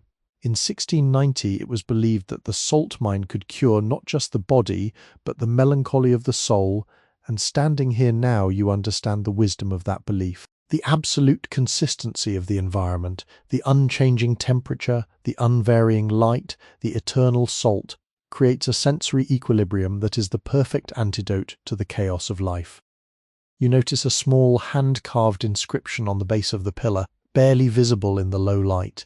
It is a simple Latin phrase, in silentio et spe, in silence and hope. It was likely carved by a Jesuit scholar visiting the mine in the late 17th century, moved by the same sense of awe that you feel now.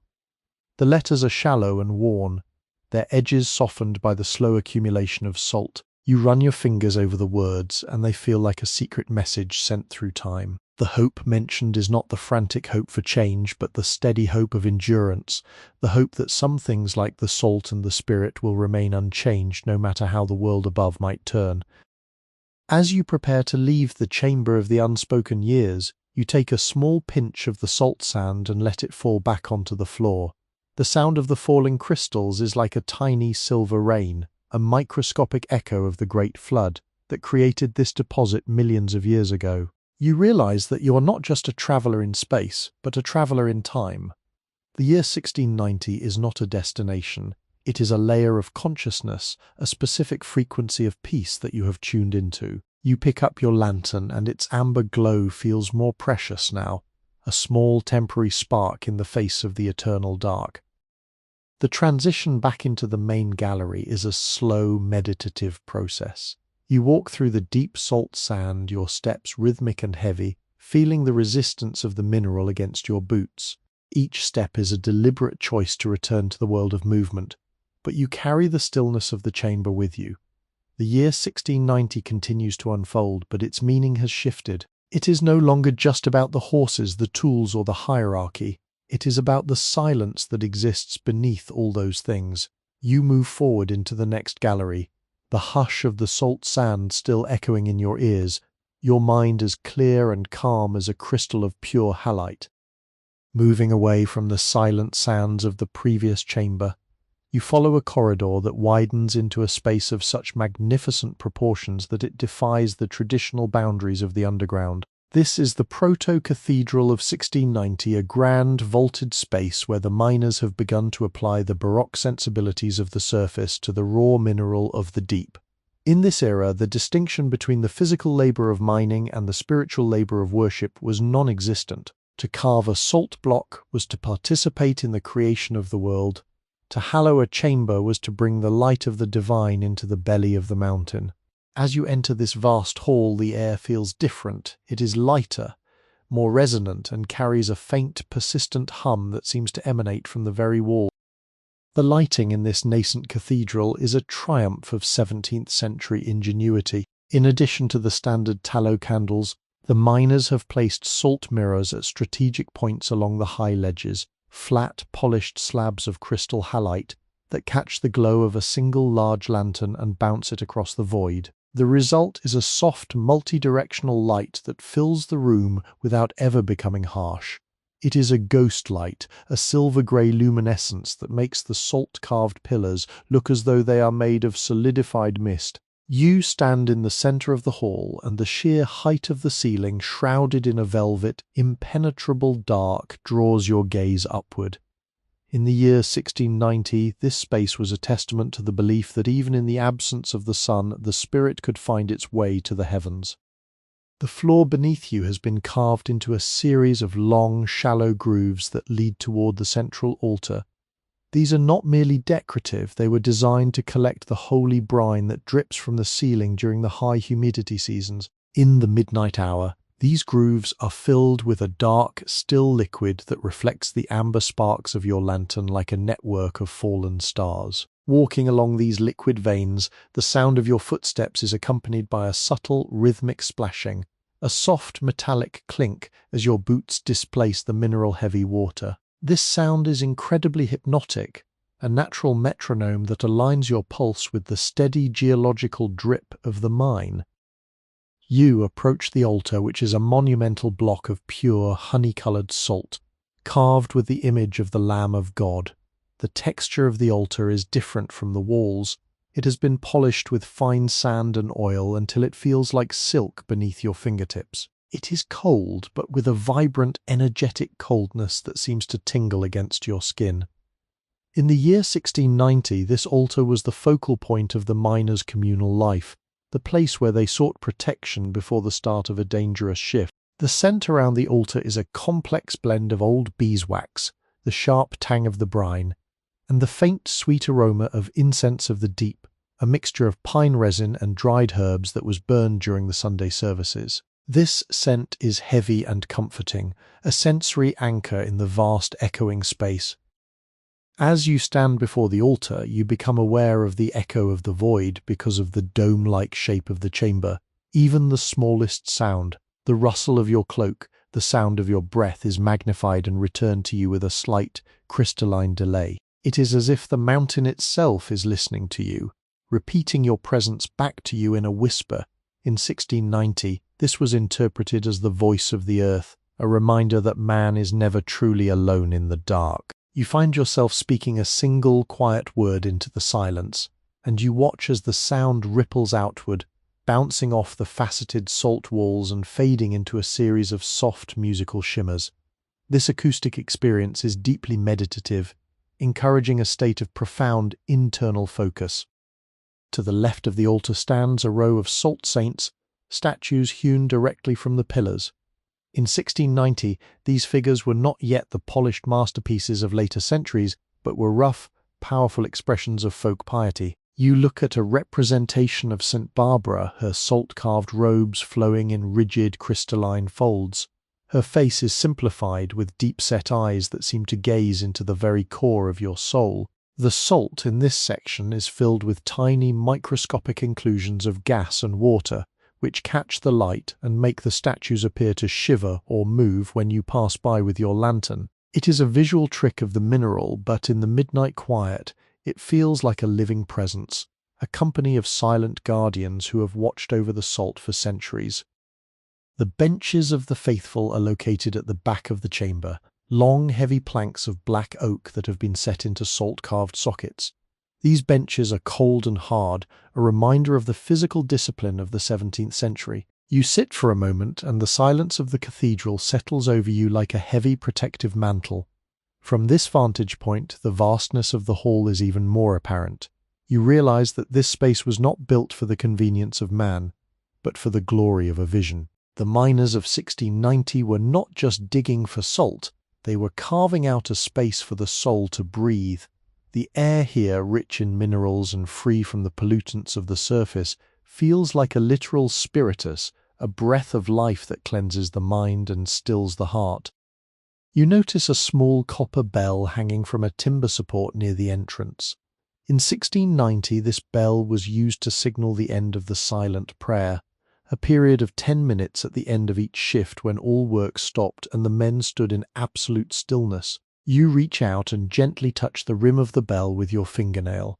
The sound is a thin silver ting that cuts through the heavy atmosphere like a needle.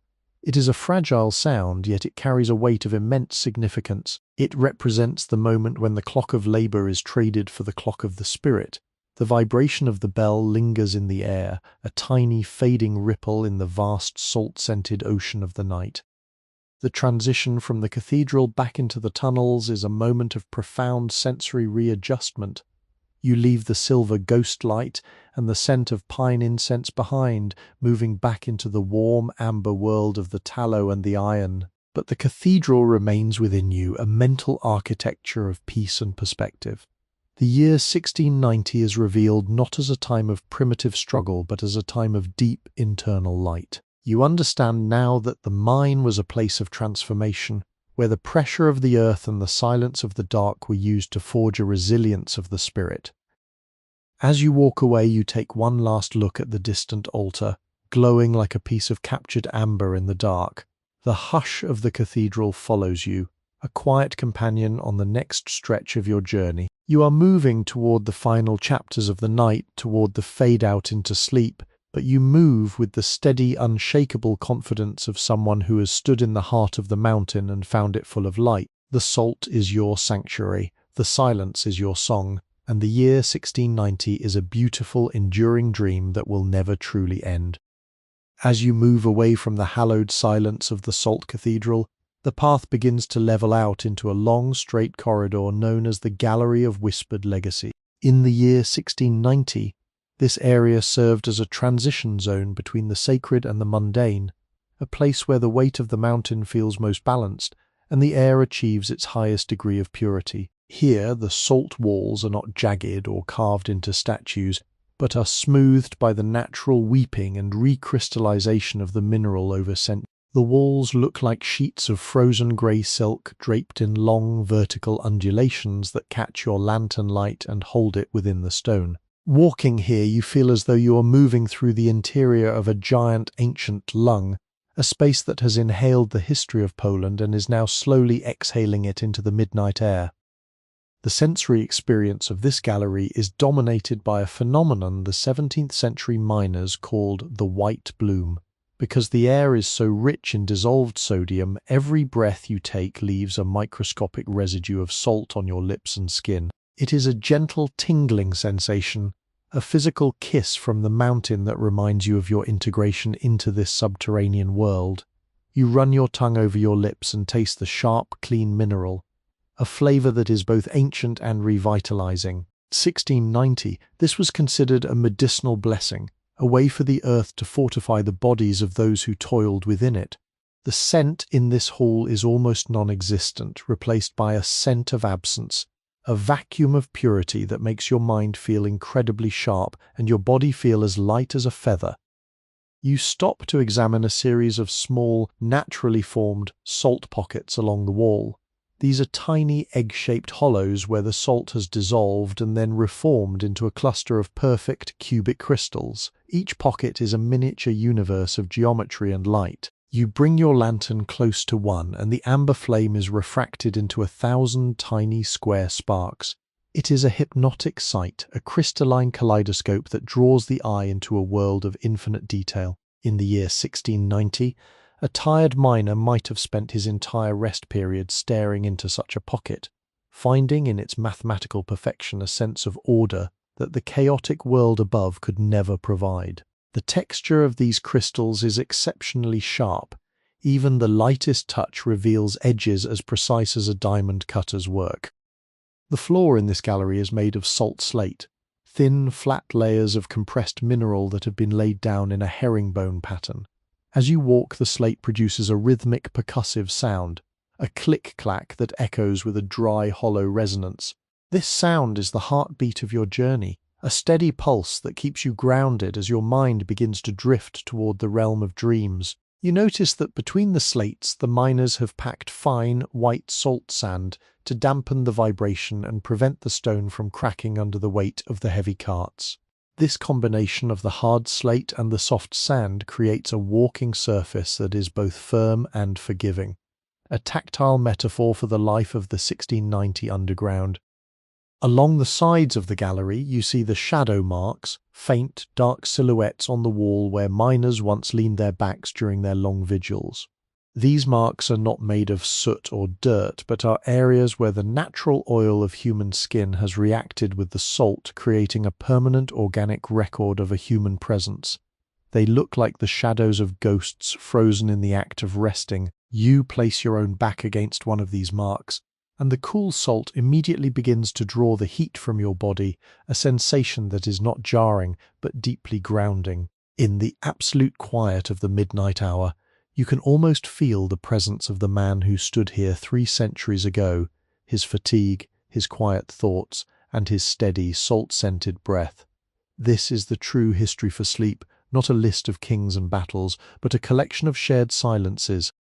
The lighting in this part of the mine is minimal, consisting of a few scattered tallow pots placed in niches carved at chest height. These pots are simple ceramic bowls filled with rendered fat and a thick hemp wick. The light they cast is low and red-orange, creating a twilight zone where the boundaries between the rock and the air become blurred. As you pass one of these pots, you notice the way the heat has created a small salt crust on the rim of the bowl, a white ring that glows like a tiny subterranean moon. The smell of the warm tallow is very faint here, diluted by the vastness of the gallery, providing just a hint of domestic warmth in the mineral dark.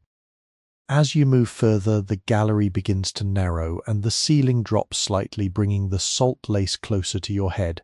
These are delicate, hair-thin filaments of salt that hang down from the roof like a silver veil. They are so light that even the slight draft created by your movement makes them shimmer and sway.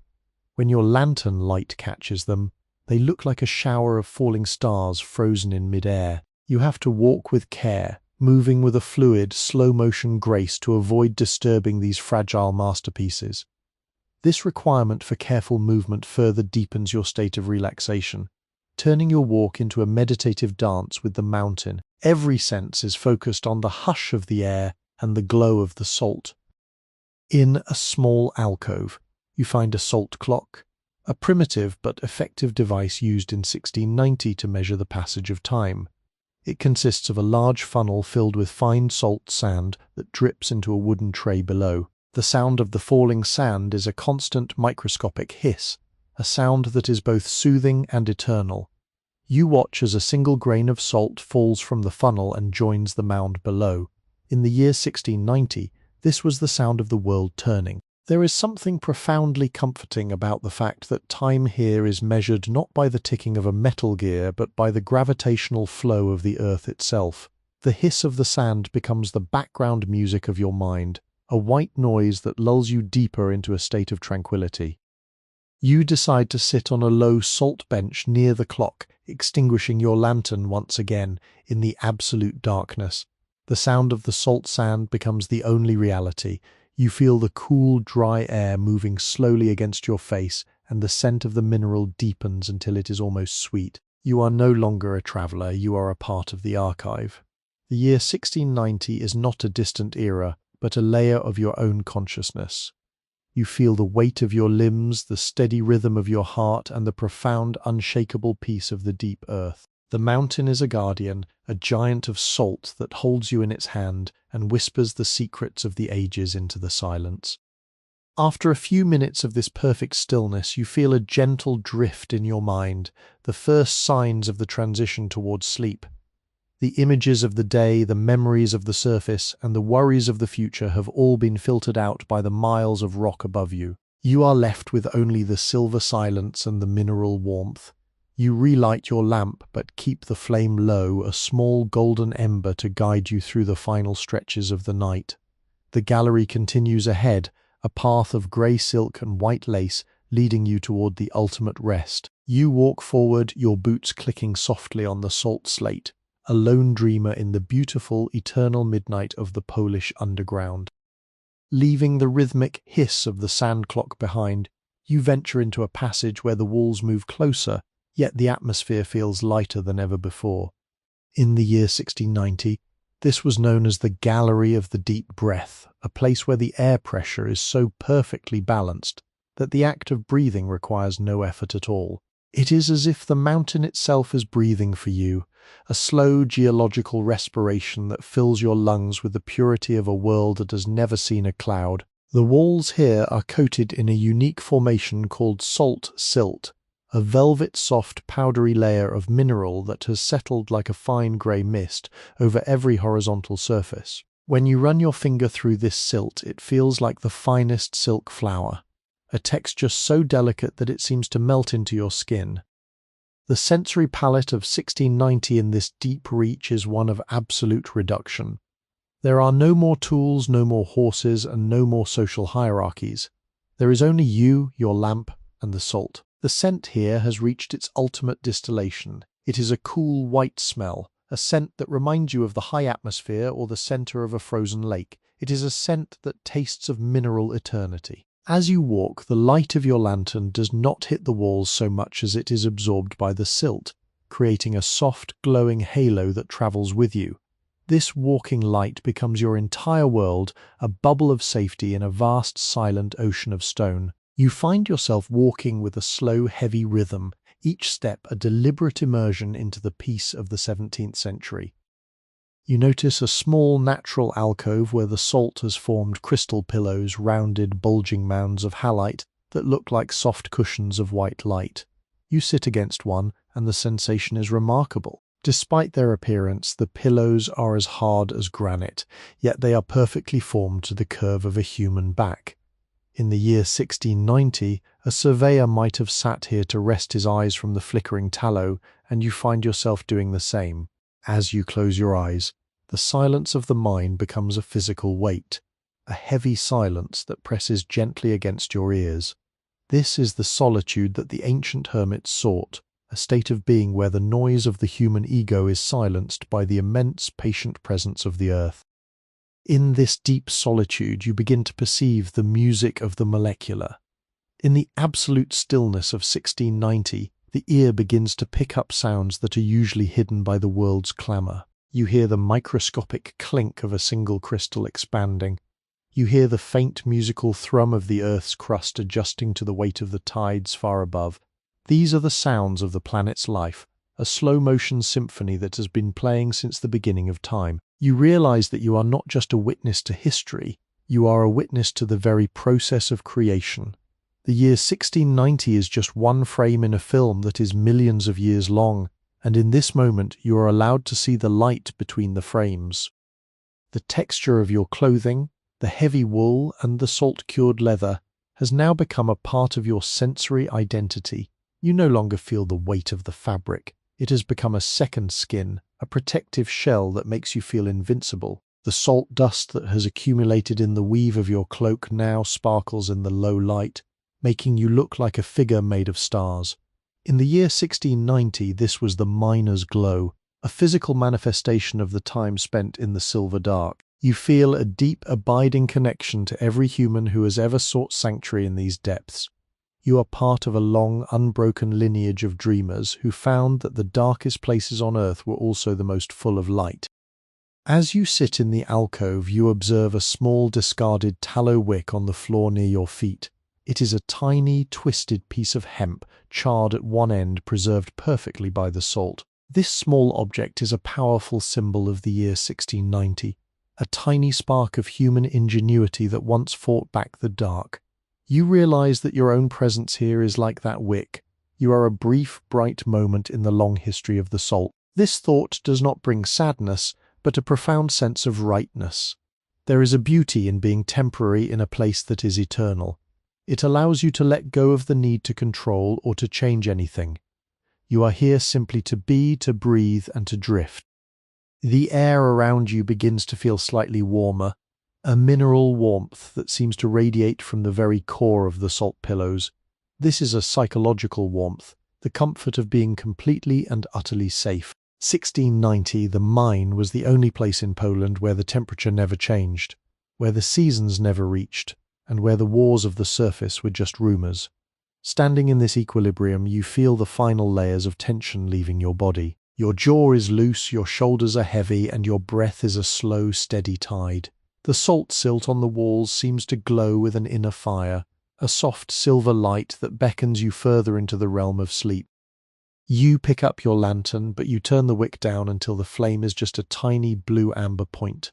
In this near darkness, the gallery of the deep breath becomes a tunnel of shadows and silver. The walls seem to move in and out with your breath, a rhythmic expansion and contraction that is perfectly hypnotic.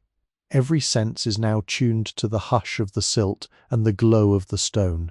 You are moving toward the final chambers, the places where the history of 1690 ends and the dreamless sleep of the mountain begins. You walk with the confidence of a child in a cradle, knowing that the mountain will hold you, the salt will protect you, and the silence will sing you to rest. The transition to the final part of your journey is a blurring of the lines. You are no longer sure if you are walking through a salt mine or through the corridors of your own mind. The year 1690 has become a state of grace, a time of silver and shadow where every thought is a crystal and every breath is a prayer. You carry the velvet of the silt and the pulse of the stone with you as you move toward the exit of the gallery. The night is deep, the salt is vast, and you are ready to let the world of the sun fade entirely from your memory. You are a guest of the mountain, a traveler in the silver dark, and the ultimate peace is now only a few steps away. As you leave the gallery of the deep breath, the world of the 17th century begins to soften at the edges, the sharp lines of history blurring into a rhythmic, repetitive pulse of pure sensation. You are entering the chamber of the eternal drip, a wide, low-ceilinged hall where the air is heavy with a silver mist that glows in the dying light of your lantern. Here the year 1690 is no longer a collection of tools and clothes, but a cycle of water and stone, a steady thrum that acts as a lullaby for the soul. The floor beneath your feet is no longer slate or sand, but a shallow, perfectly still pool of brine, perhaps only an inch deep, which covers the entire expanse of the room. As you walk, the sound is a slow, liquid hush, hush, hush, a sound that mirrors the slow expansion of your lungs and the steady, calm beating of your heart. The sensory focus of this chamber is the sound of the water. From the thousands of tiny salticicles hanging from the ceiling, single drops of mineral-rich brine fall at regular intervals into the pool below. Each drop produces a distinct crystalline note, a soft plink that vibrates through the still air and resonates in the salt walls. Because there are so many drops falling in different parts of the hall, the sound creates a complex, overlapping symphony of silver bells. It is a music that has no beginning and no end, a sound that has been playing since the first shaft was sunk into this earth, and will continue long after the lanterns of 1690 have all gone out. You find yourself standing perfectly still in the center of the pool, letting the rhythm of the water wash over you, a liquid metronome that pulls your mind deeper and deeper into the quiet. The mist in this room is a salt fog, a fine suspension of mineral particles that catches the amber light of your lamp and diffuses it into a soft golden cloud. It is a warm, dry mist that feels like a veil of silk against your skin. As you breathe, you feel the cool moisture of the brine and the dry warmth of the salt mingling in your throat, a sensation of perfect balance. You watch as the mist swirls slowly around your legs, moved by the invisible rhythmic currents of the mine's breath. The world outside this mist no longer exists. There is no surface, no sky, and no tomorrow. There is only the hush of the water, the glow of the fog, and the plink of the silver rain. Everything is slow, everything is steady, and everything is safe. You notice the way the light of your lantern interacts with the surface of the pool. Each falling drop creates a series of perfect concentric ripples that expand across the water until they touch the ripples of another drop. In the amber glow, these ripples look like golden rings expanding and contracting in a hypnotic dance. You follow the path of a single ripple with your eyes, watching as it moves toward the dark salt wall, becoming smaller and softer until it disappears into the silver mist. This visual rhythm is incredibly sedating, a repetitive pattern that requires no thought, only observation. Your eyelids grow heavy as you watch the rings expand and fade, expand and fade. The year 1690 is fading with them, becoming a distant, beautiful echo in the deep. The scent in the chamber of the eternal drip is the purest of all. It is the smell of distilled time, a clean, metallic, and slightly sweet aroma that feels like it is made of moonlight and mineral. It is a scent that encourages the mind to let go of all its anchors. You find a low, salt-carved ledge at the edge of the pool, a place where the water does not reach. You sit, and the coolness of the salt seeps into your body, grounding you in the absolute stillness of the mountain. You are cradled by the stone, sheltered by the mist, and lulled by the water. The weight of your body feels immense, yet you feel as though you are floating in a vast, dark ocean of peace. The repetitive nature of the sound, the plink, plink, plink, begins to take over your consciousness. It is a sound that demands nothing of you. It does not ask you to remember, and it does not ask you to plan. It simply invites you to be present in the silver dark. You realize that in the year 1690, thousands of men found their rest to this same sound, their weary muscles relaxing into the salt as the water sang them to sleep. You are sharing in their rest, joining the long, unbroken line of those who found sanctuary in the heart of the Polish underground. The silence between the drops is as important as the sound itself, a deep velvet pause that allows the soul to catch its breath. Your lantern is now very low, the flame a tiny blue-amber spark that is almost swallowed by the mist. You do not reach to trim the wick, you let the light fade naturally, just as the day fades into the night. The shadows in the room are soft and rounded, nesting in the corners like gentle animals. The walls of the chamber seem to be receding, the space expanding into an infinite salt-scented horizon. You are at the center of a world of softness, soft light, soft sound, soft mist, and soft salt. Every sense is being gently untethered from the physical world, moving toward the realm of pure, dreamless sleep. You find yourself humming a low, wordless tune that matches the rhythm of the dripping water. It is a sound that comes from the deep part of your chest, a vibration that resonates with the salt pillow behind you. This vocal hum adds another layer to the hypnotic tapestry of the room, a human note in the mineral symphony. The hush of the pool, the plink of the drop, and the hum of your breath become a single unified pulse. You are no longer an observer of the mine. You are a part of its rhythmic existence. The year 1690 has finished its story, and now it is simply breathing with you in the dark. As the last of the amber light begins to flicker, you feel a profound sense of completion. You have travelled through the grand cathedrals, the busy stables, the social halls, and the silent archives. You have smelled the pine, tasted the salt, and felt the iron. Now all those experiences are being folded into the silver mist, becoming the fabric of your dreams. The mountain is closing its eyes, and you are closing yours with it. The water continues its steady rhythmic count, one drop for the past, one drop for the present, and one drop for the perfect silent future. The darkness is not a void. It is a warm, salt-scented presence that invites you to let go. You feel the final gentle drift of your mind, a slow motion fall into the velvet depths of the subterranean night. The hush, hush, hush of the pool is the last thing you hear as the year 1690 dissolves into the eternal crystalline peace of the salt. You are safe. You are still. You are deep within the earth, and the silver rain will watch over you until the sun returns to a world you no longer need to remember. The journey is complete, and the world of the surface of the year 1690 and of time itself has finally dissolved into a singular, shimmering point of peace. You are now in the sanctum of the silver sleep, a place where the salt is at its most pure and the silence is at its most profound. There are no more corridors to walk, no more stairs to descend, and no more stories to hear. There is only the absolute unyielding embrace of the mountain. The air has become a still, cool liquid that cushions your body, making you feel as though you are weightless, floating in a vast dark sea of mineral starlight. Your lantern has breathed its last, the final ember of amber light fading into a soft, velvety blackness that is not empty but full of the protective warmth of the earth. In this final stillness, the imagery of the mine returns to you in slow rhythmic waves, like the gentle pulsing of a distant star. You see the white salt lace swaying in an invisible draught, swaying, swaying, swaying. You feel the softness of the salt silt beneath your hands, smooth and cool, smooth and cool, smooth and cool. The hush of the subterranean wind is the only sound that remains, a long, low sigh that carries the memory of the ancient oceans.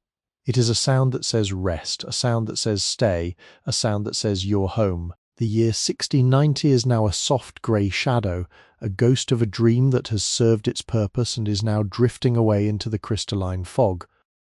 Your breathing has slowed to a deep, effortless rhythm, matching the slow geological heartbeat of the salt. Inhale the cool white silence. Exhale the last remnants of the day. Inhale the silver peace. Exhale the weight of the world. The salt is all around you, above you, beneath you, and within you. It is a shield of 13 million years, a barrier of stone and time that keeps you safe from every worry, every noise, and every light. You are a crystal of pure halite, perfectly formed, perfectly still, and perfectly at rest. The darkness is a soft blanket of indigo and charcoal wrapping around your mind and lulling it into a state of total dreamless equilibrium. Think of the salt stars on the ceiling, glowing with an internal, eternal light that only you can see. Think of the brine mirrors that hold the stillness of the deep in their liquid hands. Think of the timber ribs that hold up the world so that you may sleep in peace. These images are the pillars of your rest, the architecture of your sanctuary. They do not change, they do not move, they simply are. In the year 1690, this was the ultimate destination of every soul that entered the deep. The discovery of a peace that is as solid as the rock and as deep as the mountain's roots. You have found that peace now, and it is yours to keep for as long as the night remains. The repetition of the hush becomes the entire universe.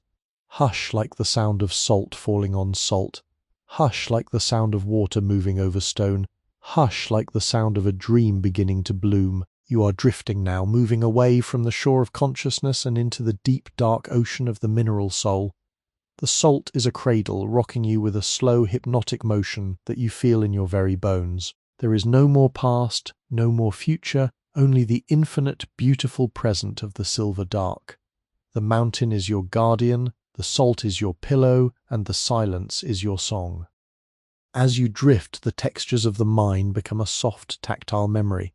The velvet of the sheepskin, the silk of the brine, the cool grain of the hornbeam. They are all one now, a single tapestry of comfort that enfolds you. The scent of the juniper and the pine has faded into a clean, neutral purity that tastes of nothing but rest.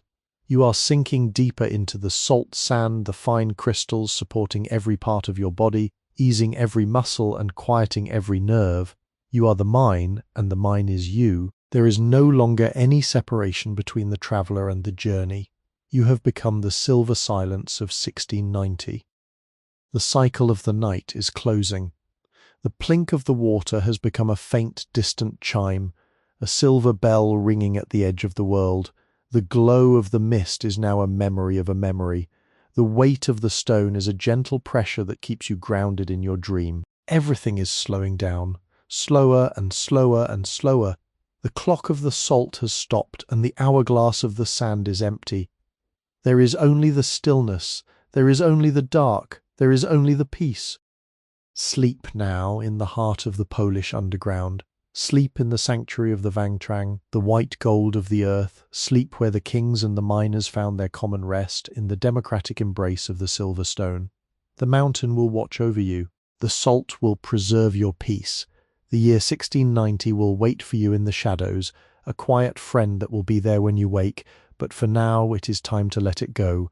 You are falling, falling into the white, falling into the silver, falling into the deep, dreamless quiet of the mountain's heart. Welcome to Sleepy History with Wesley, your personal sanctuary of ancient tales. Here, we blend authentic historical events with gentle AI technology to recreate immersive, soothing journeys through time. This channel is crafted specifically for relaxation and sleep support. TAND is not a substitute for professional medical advice. For your safety, please do not listen while driving or operating machinery. Now, close your eyes and let history carry you into a peaceful sleep.